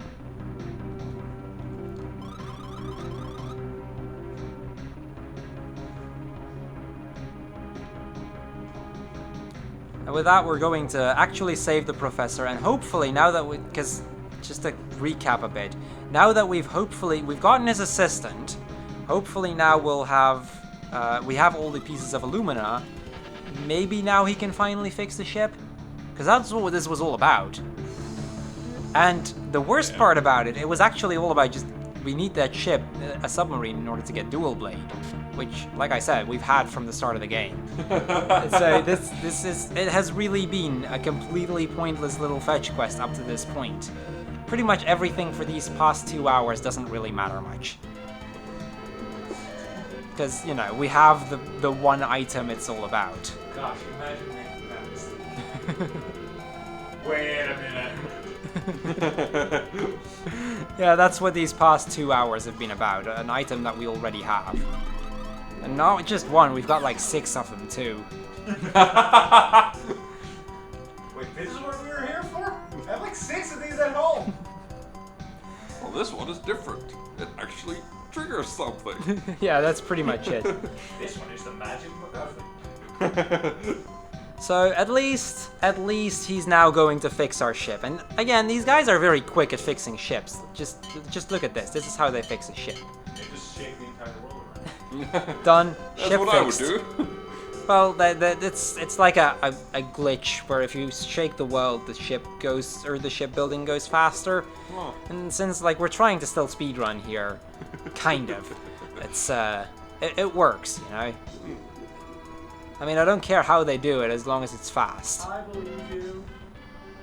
Okay, so we're gonna have to go underwater up here, and that will get us close to Doom Island.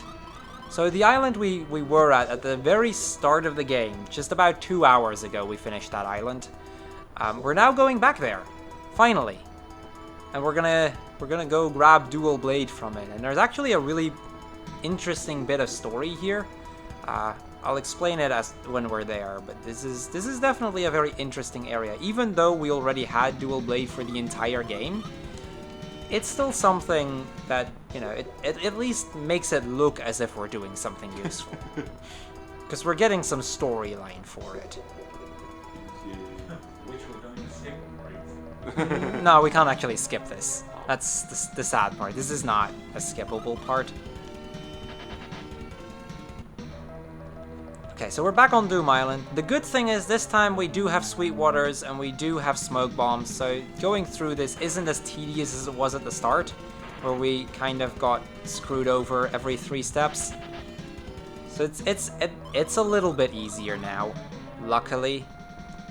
Assuming that doesn't happen. At least we can instantly run. Okay, definitely.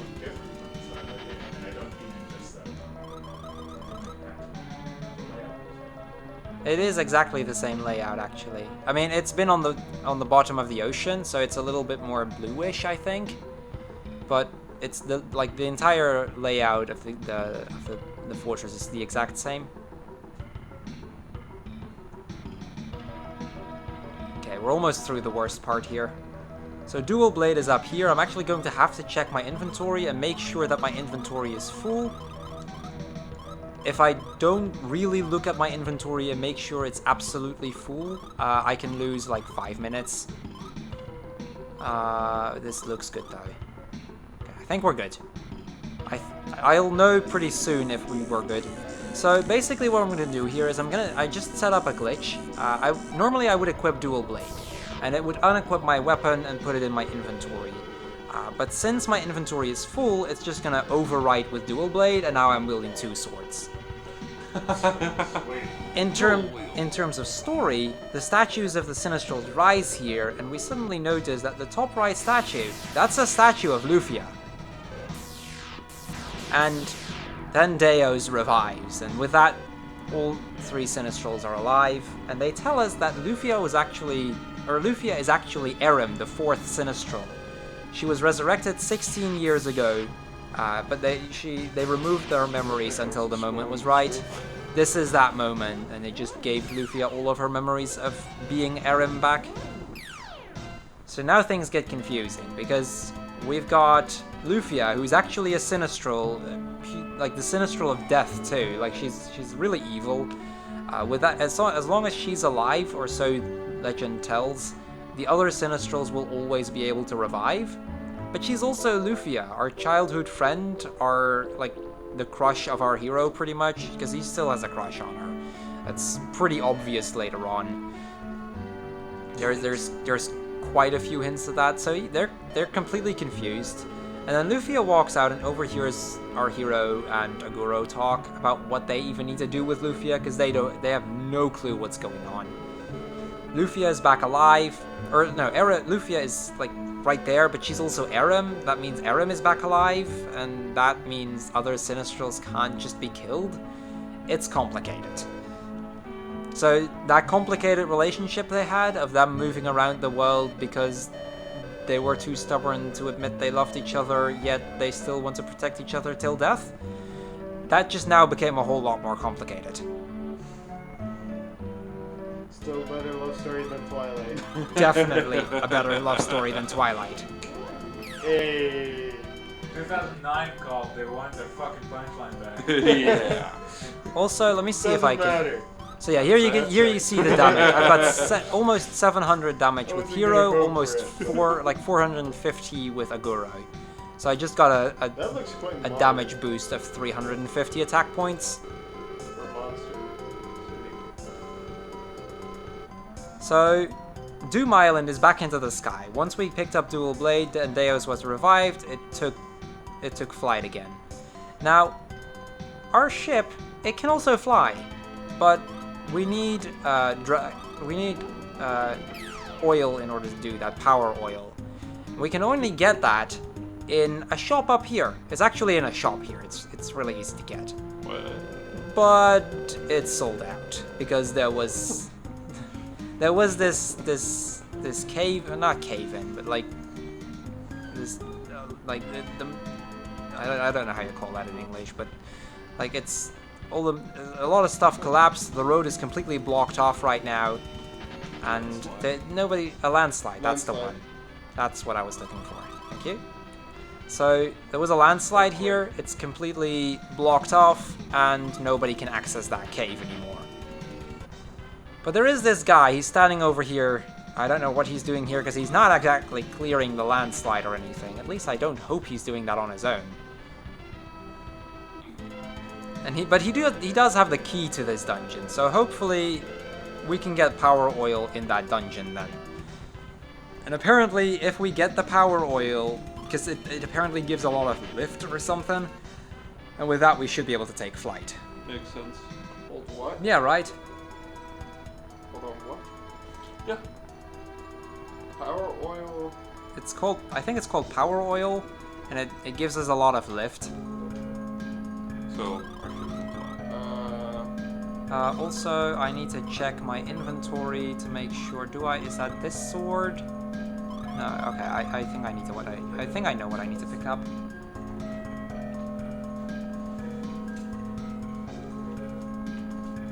So yeah, with our submarine, we can kind of sail under that landslide, so we'll be good. We'll be able to get there. It's still quite the detour, but we'll work with this.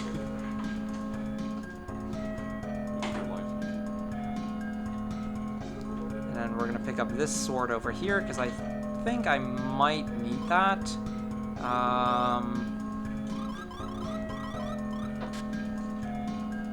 don't know for sure if that's the correct one. Like I said, because I'm not doing RNG manipulation, it's kind of weird in terms of my inventory. We'll figure it out by the time we get to the point where I actually need my inventory full again. Because like the glitch that I just used to up my damage by 350 attack points, there's actually a second time in the game where you get to do that, so by that point I need yet another sword to get that to work. So that by the time I get to the Sinistrals, I'll be fighting with 3 swords equipped instead of 2. I don't really know how that works, wielding 3 swords, but I guess it works just fine. Up the butt! Sorry? No, Azula. Yeah, maybe. Well, I mean, we didn't exactly accept the potion that would give us 4 arms, so we denied that potion. Apparently it was there, like the professor had that. It wasn't really trustworthy, but apparently it's there. I would have. Yeah, right? I mean, you might as well. D&D 4 hours. So we're gonna go under the bridge here. That's just part of the backstory. This path was actually tested very recently by Dansho. Beforehand, most people went up, and then I mentioned in the Discord, like, isn't down faster? And it turned out to save 21 steps. So it saves a little bit of time. You are basically put out this game. That's like the only thing I added to the Japanese route. It's kind of dumb, but wanted to mention that. Oh, that saves like a good 5 seconds. Well, that's, yeah, I mean, that's probably an encounter as well, so it's probably along the lines of 10 to 15 seconds. So you watched enough 3-hour runs to notice that 5-second improvement? No, I used to do that in the English run. And like I said, I'm actually not, like, I don't regularly run Japanese, I usually run the English version. And I just happened to notice that he did that differently. Okay. So this is the oil dragon. He's gonna... Because why would mining for oil be anywhere reasonable? Yeah, like, apparently we need to fight this dragon in order to get the power oil. Dragon's force, so he's Well, probably more than one. He might have. Well, yes. Also, the dragon being part of the oil would explain the lift a bit better. Don't be too obvious. I mean, Yeah, it would be. I mean, this game doesn't really explain where the oil comes from, so we're just gonna have to go with it, basically. dragon fluid. You can also Yeah, see, fluid. like, the power of our hero's attacks. Like, you might notice that our hero is dealing well over 500 damage, whereas Aguro is only dealing like 300, and that's because of that glitch earlier. That really significantly improved our damage output and really speeds up this fight. It saves like 5 minutes over the course of the run.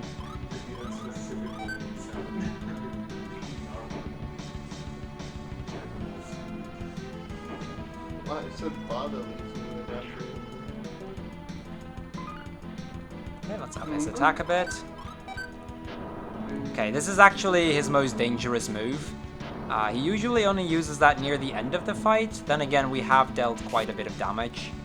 It's kind of scary he did it that turn, but we should be fine.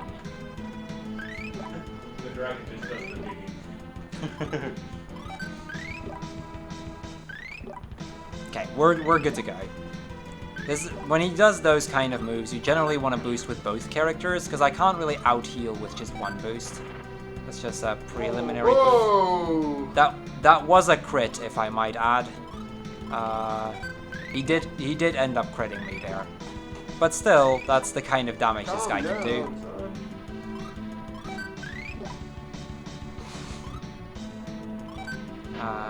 Okay. Nuclear healing.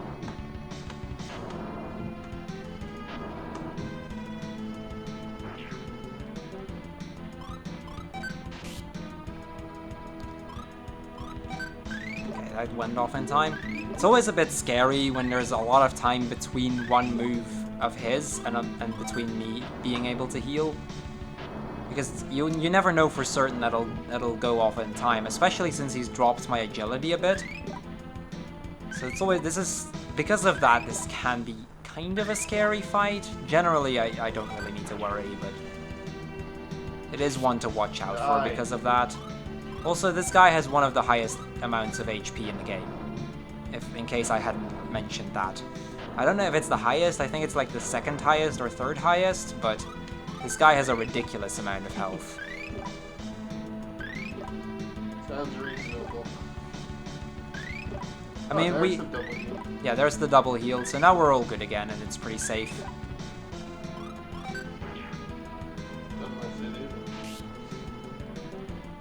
There we go. That's Oil Dragon down. That means there's really only 5 bosses left, and 4 of them are in the final dungeon. So we're slowly coming close to the end here.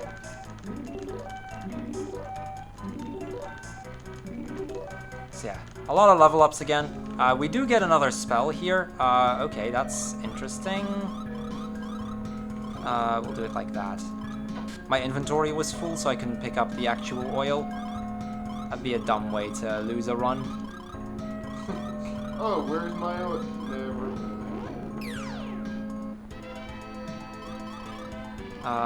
So back to lab 3. Actually, do I? No, I don't need to go to lab.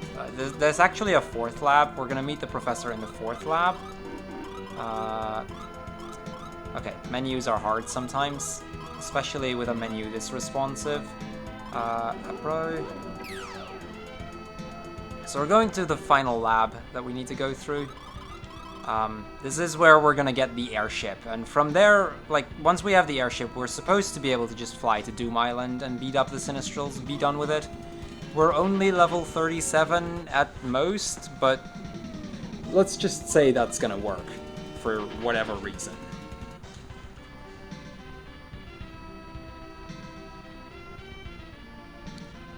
This remote island in the middle of the ocean is where the last lab is.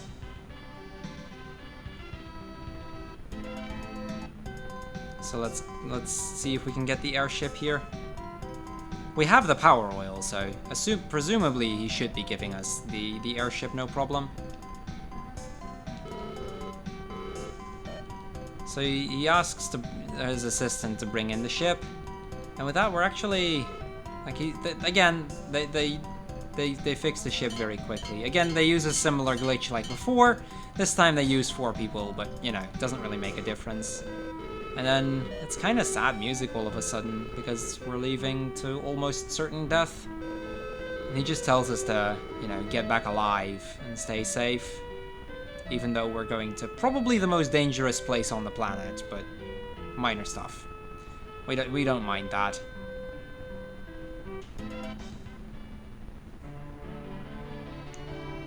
And then there's this town. This is Erebus. There's actually an inn at the entrance. I really love that inn. It's fantastic. Just the way he placed his inn, like, you can't even enter the town without going there. You can market it as friendly to visitors. So okay. Play the hell not. So we're gonna get that. Where is he? I thought it was supposed to give me more, whatever. And then on him. So I'm gonna lose a little bit of attack points, but again, that's the setup for later. It's all good. I don't really need anything else.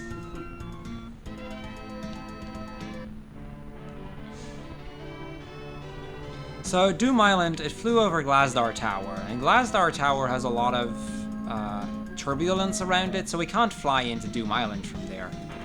So instead, we're gonna have to go to Glasdar Tower and make sure Doom Island just moves out of the way, or we go through, or we get there through Glasdar Tower, you know, whichever works.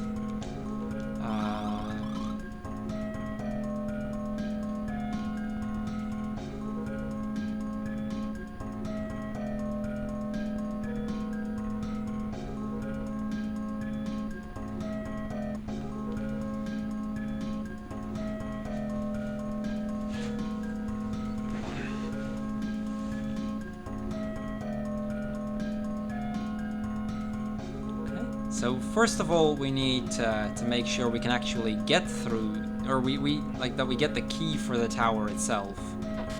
No, I need to go down. And in order to do that, we first need to change the warp tile, so that I don't get that one chest over there, but I actually get the key. But now that the switch is set, I can just go grab the key.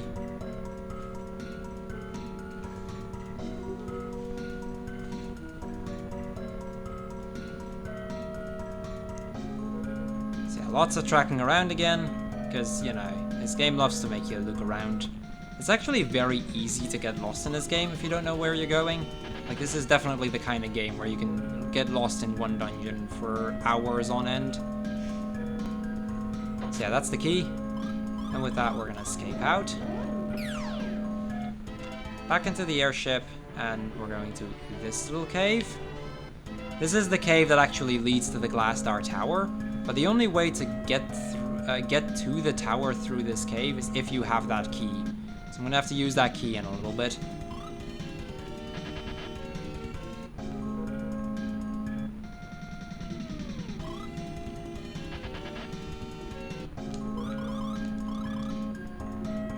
Sweet, water is not working again. That's all good.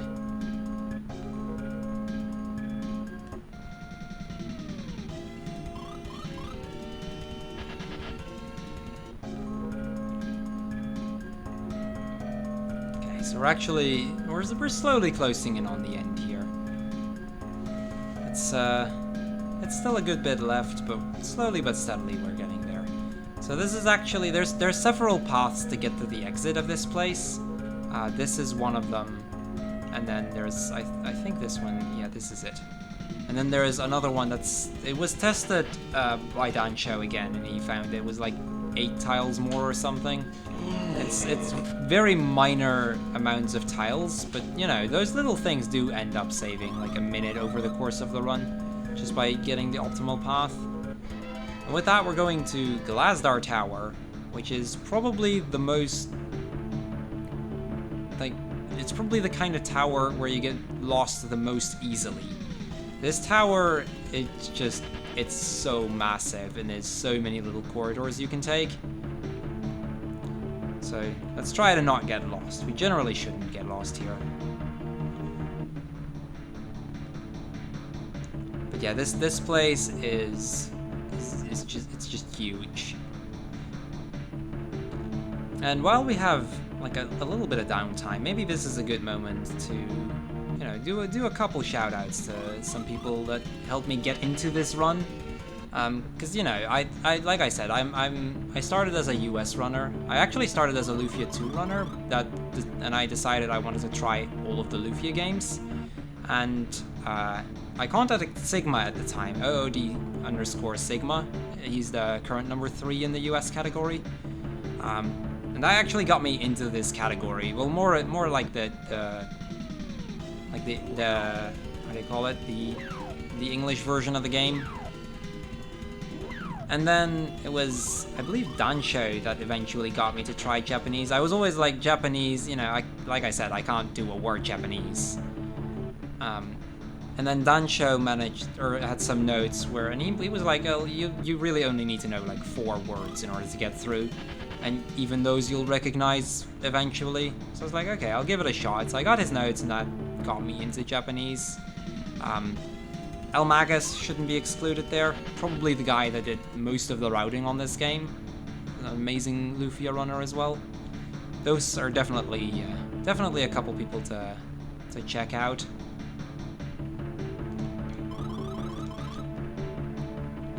And I think, yeah, like at this point, like, well, Magus is currently the one that has the world record for both the Japanese categories. Actually, he's got an amazing 2:18, I believe.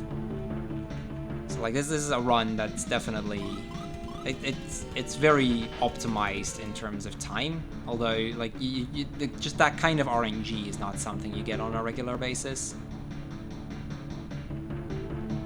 And then probably, even though I didn't get to show it off in this run, one other important person to mention is Pandalum, who found most of the RNG manipulations in this game.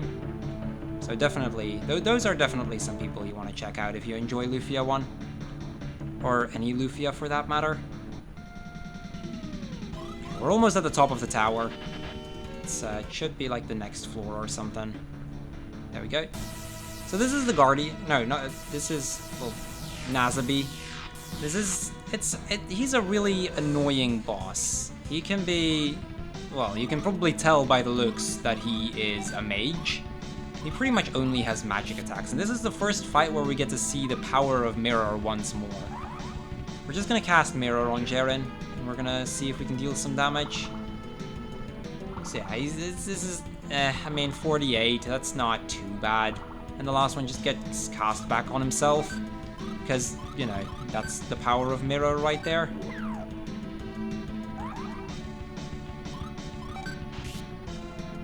He actually has some pretty dangerous moves as well. He's got moves that could silence me, through which I couldn't do Mirror anymore. He's got an instant death move later on. He's actually got two different instant death moves. One that goes through the mirror and one that doesn't. So the instant death move that gets blocked by Mirror, he'll just cast on himself and it won't affect him. This is the move he uses to mute people. Would stop me from casting spells, and Lufia can't cast any spells anymore. That's no big deal. We're basically just gonna have Lufia die off in this fight. We don't care about her. How long does Mirror last? About 2 to 3 turns. The messages you see sometimes pop up at the top means that my Mirror wore off. So right now it's already wore off on Aguro. That was really quick though. That's a lot quicker than usual, because there's some randomness to it. But effectively, like, I'm just short in time to mirror 4 characters. You'd like to, but you don't really have the time to do just that.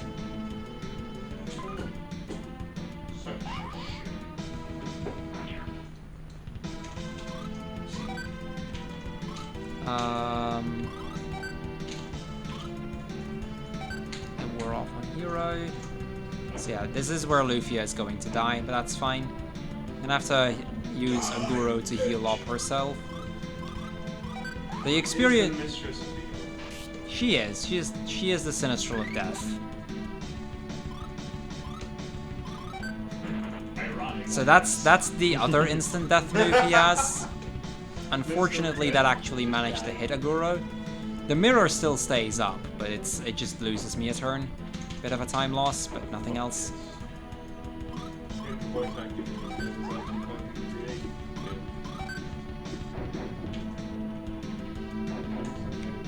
Now, we may, if we get very lucky, see him miss a move on himself.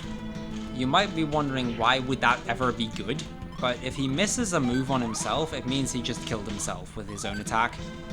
So that's pretty hype if that happens. It's only happened to me once in a run, but it's pretty exciting when it does happen.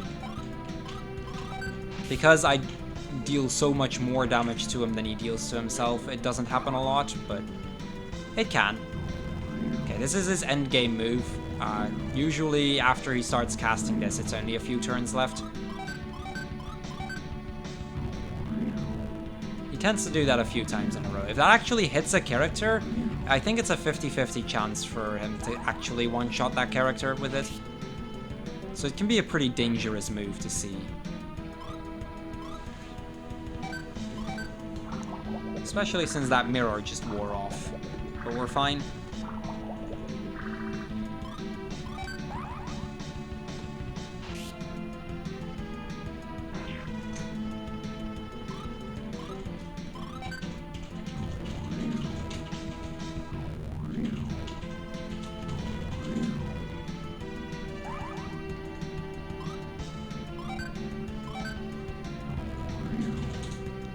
Hopefully he'll die this turn. Chances are he will. It might also take like 1 or 2 more turns. Nice critical there. That wasn't even enough. That's a shame.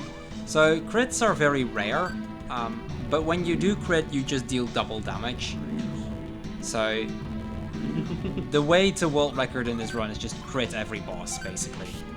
That's like the one way to do it, and even then it's not guaranteed. Just crits all the way. That's like the one way to win this game. On average, I get like 1 or 2 crits a run, so not that often. They are pretty rare, but you don't also use a lot of attacks throughout the game. Because especially the earlier bosses go down in 1 or 2 hits. Oh, he just did kill himself. We didn't see the miss, but he did just kill himself. It's suicide strats right there.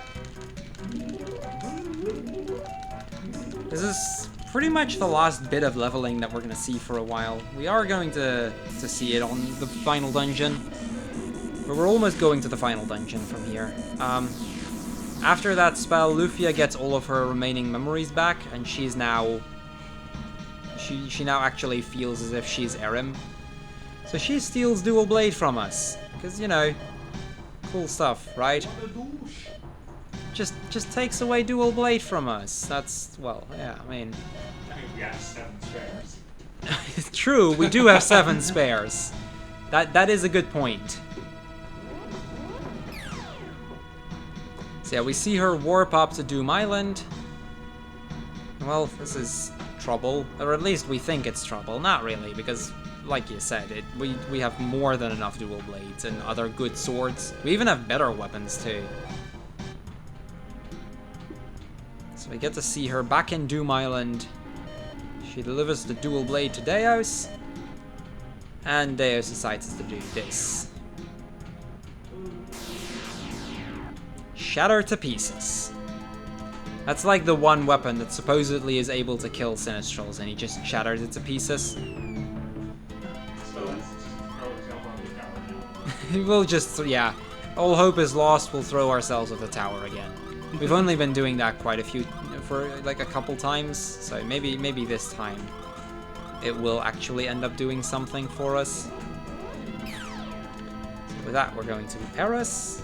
This is just because it's the quickest place to do this from. And with that, we're going towards the final dungeon of the game. It's about time we did.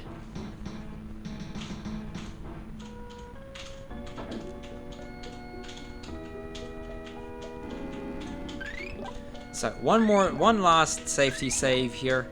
Again, not a safety save I should need, but just in case something weird was supposed to happen. You never know with this game.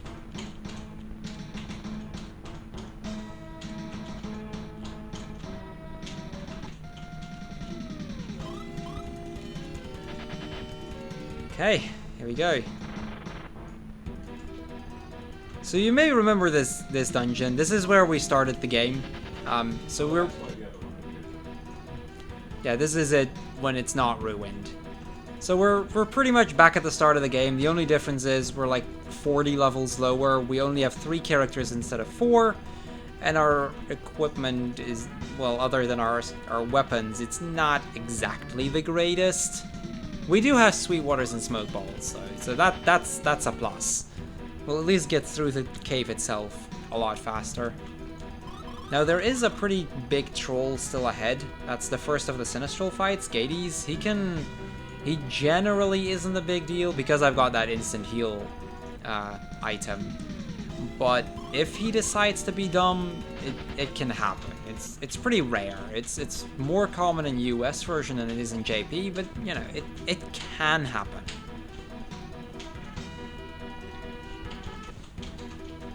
We're almost there though, so let's go.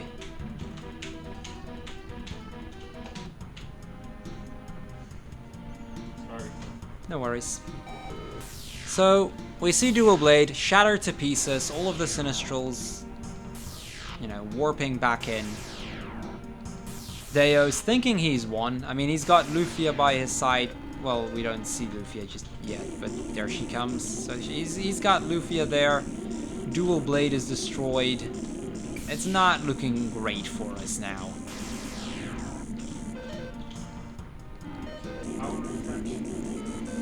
Actually, I actually might not have set this up correctly, but that's fine. Dual blades. Okay, I hope that worked. That might not. Okay, that wasn't great. Whatever. That loses a little bit of time on these last few fights. I didn't check my inventory. I must have had an empty slot somewhere, because of which it's not, or I don't have as much attack power as I would like to have. He can do that, by the way.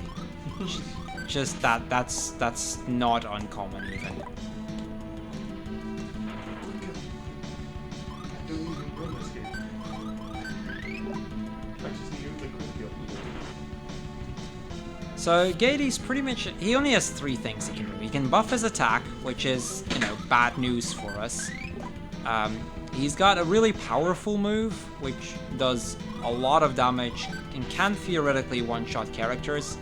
That's also bad. And he's got a regular move, which, unless his attack is really, really far buffed, is not that terrible, actually. Like, we don't really worry about it.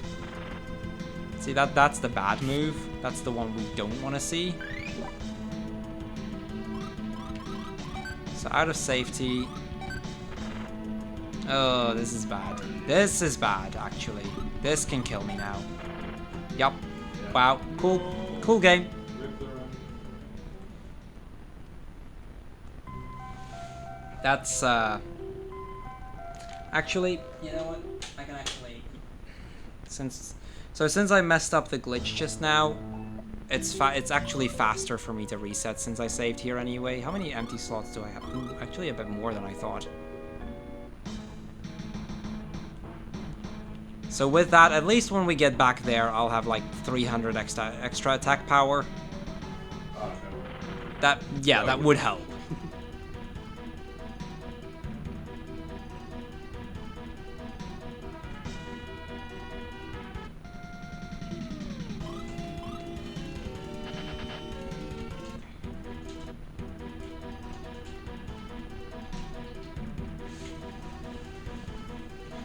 So yeah, Gades, I think this is my first time that I actually died on him in the JP run. It's happened to other runners before, but it's fairly uncommon. But with the amount of damage he was dealing, it was just, that was ridiculous. And it was just a very bad pattern too, but so be it. Okay, I need to fill up my inventory. I need to remember to do that. Yeah, it's all just marathon luck. This has been overall not that great a run. I've had some pretty unlucky segments. That isn't the right one, is it?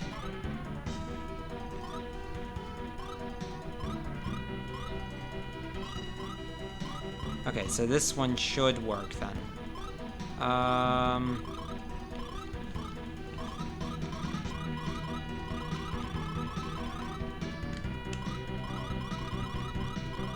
Cool.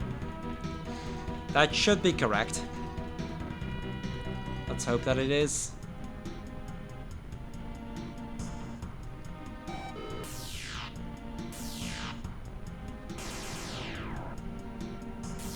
So is there a reason why that dual blade just drinks the light?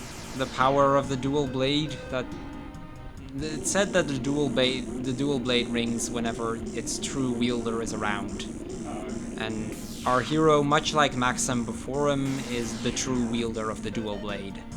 And that probably resonates with the blade, causing it to reappear or something. It's a little weird. I mean, it is Lufia 1 after all, but that's about as close to an answer as you're gonna get. Fair enough. Okay, well, I've got 960 attack power this time, so that's a start. With that, I should probably just equip that for some extra defense, and we should be good to go. Let's go. Okay, take 2.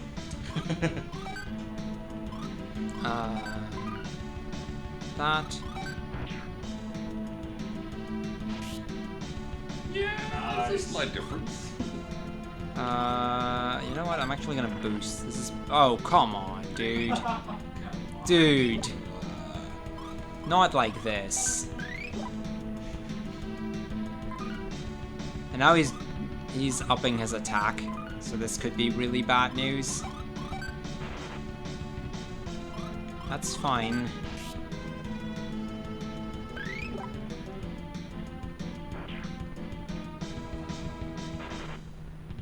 Still no big deal.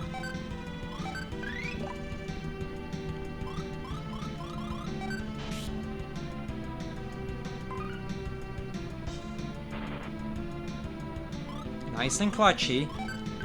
But we're alive. Let's keep it up. Yeah, that's... It's over.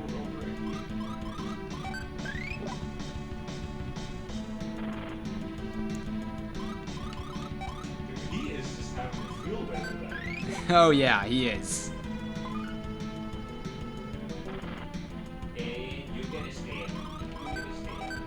I honestly have less of a problem with him killing a Guro than with him killing our hero, because hero is actually like the big damage dealer this fight. So as long as I can keep dealing damage, that's like the most important part, and as long as we can do that, like that's half a K damage a turn, that just adds up.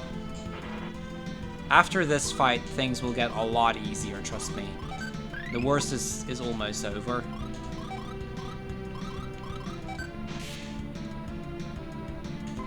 After this fight, like, I technically shouldn't be able to die anymore. This game has a tendency of finding its ways, but I technically shouldn't be able to die anymore.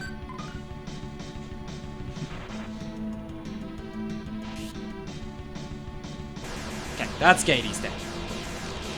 Yeah, boy! Woo!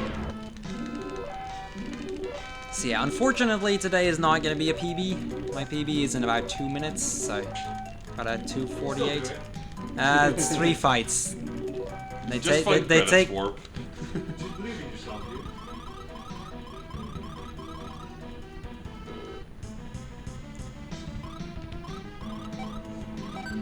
Hey, there's your tech buddy.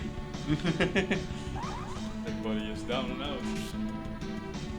Okay, so yeah, there we go. 600 damage on Eamon as if it's nothing. Now this is again one of those fights where we just get to see the power of the mirror. We just use mirror and just beat this guy up. Ideally, I want him to use Drain at least once early on. What that does is he would drop his own defenses very significantly and increase my damage output even more. That's not a great move, but it's not horrible either.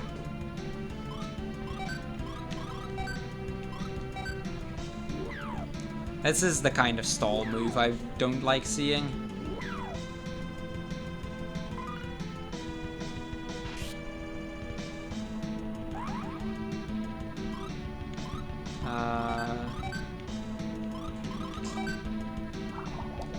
Still no drain, unfortunately. He can drain and just make this fight even easier. He's not doing that though, unfortunately. What am I missing?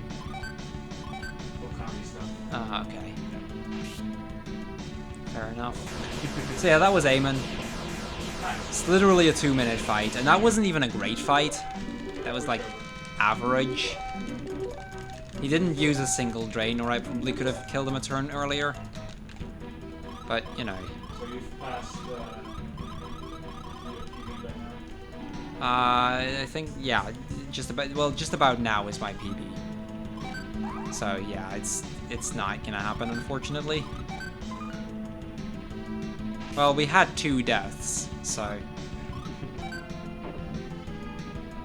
in terms of luck, this was not great at all, but you know, we'll get through.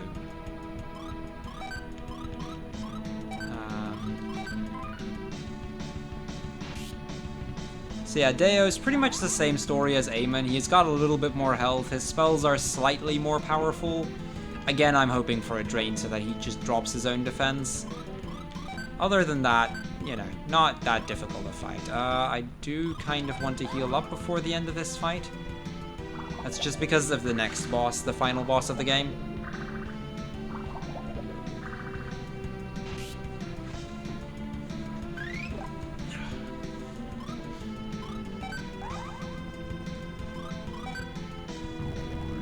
So yeah, one of those stall moves. Again, this is one of those instant death moves, which I really do not like to see because it just stalls a turn.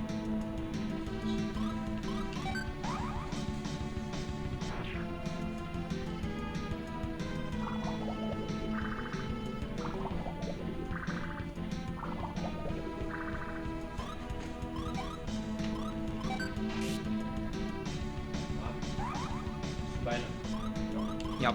One more fight after this one. Hey, where's the blue chick? She is, She turned away. yeah, she's on the dark side now. She took the cookies Yeah. and ate them too. With you. Pardon me? Don't lie to me. You would take the cookies. Crush versus cookies. That's true. I'd go for Crush. Pretty darn sure. Okay, one more boss after this. She goes back for this fight, right? I know who it is. Yeah. Take a guess. The blue chick. Cookies girl. Cookies Girl. Well, we'll see if it's Cookies Girl in a That's second, how my won't phone we? was disconnected. It just rebooted. Oh no! Get me off So of it. they're actually gonna fuse together, the four of them. Lufia is gonna decide she doesn't want to have any part of this, and she's gonna join back up with us. So she's gone evil, then good, then, or no, good, then evil, then good again, something like that. How surprising. They're now The this double And this is the spy. final boss of the game. This no, she's not much about her changes. As long as she's alive, the Sinistrals could always revive. Oh wow. Okay. That is actually really bad, because that's my main person for making sure that I don't die. Ironic. He was able to save others from death, but not himself. That. Yeah, Gwyneth.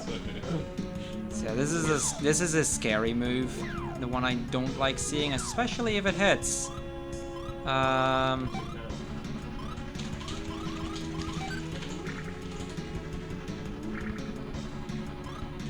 Let's apply antidote with my sword. But of course. How do you apply your antidotes? Right up the. With a sword. This has been pretty bad so far. Just the amount of confusion that he's hitting with is really bad for me. What happens if he confuses all your characters? Bad stuff. Those guys know because they saw it happen on Pirates. Oh!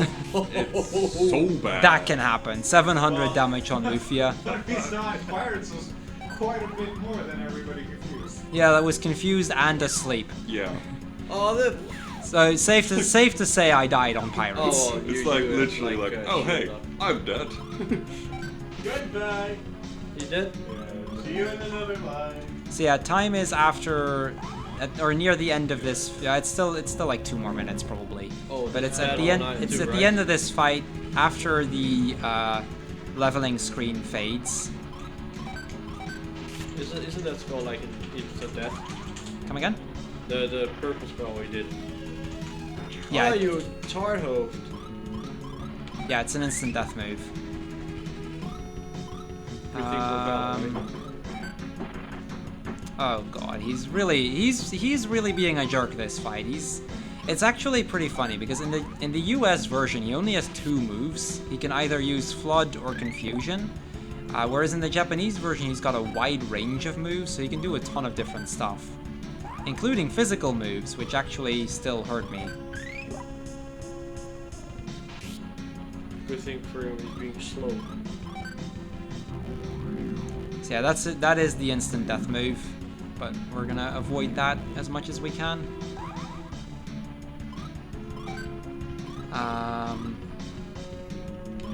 Him.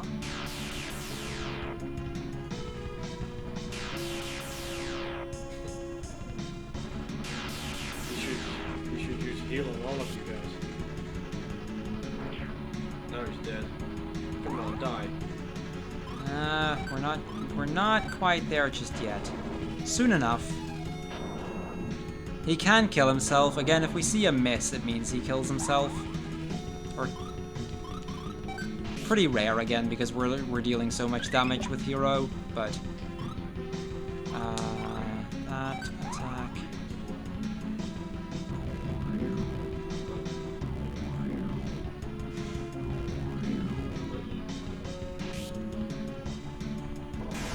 Okay, get ready on time. And time. 2:55 flat. Not bad. Not bad. So I'm gonna show off a like 2 minutes of like the last bit of story, just to show you guys how this story actually ends. So Lufia, she is still Erem. So she tries to attack us. Dual Blade decides to stop her. We don't want to fight her, but Dual Blade does fight back. She gets hit by Dual Blade. Everything crushes around again. And Lufia, she can barely speak. She's on the verge of dying. And then as Doom Island starts to collapse once more, she falls down. Aguro just in time to save our hero. And they manage to actually get off with the airship. Everybody's happy because, you know, it's all done. The Doom Island is falling back into the ocean. And the war has been averted once again. That's basically doing it. So Artie feels it. Even though Artie is blind, he can still feel the energy. And here they tell that Guy can finally rest in peace. We're gonna take the airship out. Go out as quickly as we can, because this thing is falling into the ocean right now, and we probably don't want to end up there. Submarine. Well, we do have that submarine, but you know, if we need to get in there, then it's kind of too late probably. So Jaren and Aguro happy that it's over, but our hero moving away, not saying anything. And then a full year passes, and Aguro is back in Lorbinia, back as the general of the Lorbinian army. Now Jaren actually ended up with Aguro. She's still living with Aguro a year later. Aguro asks her when it's finally time for her to leave that place. But yeah, no, they'll be together for quite a bit longer.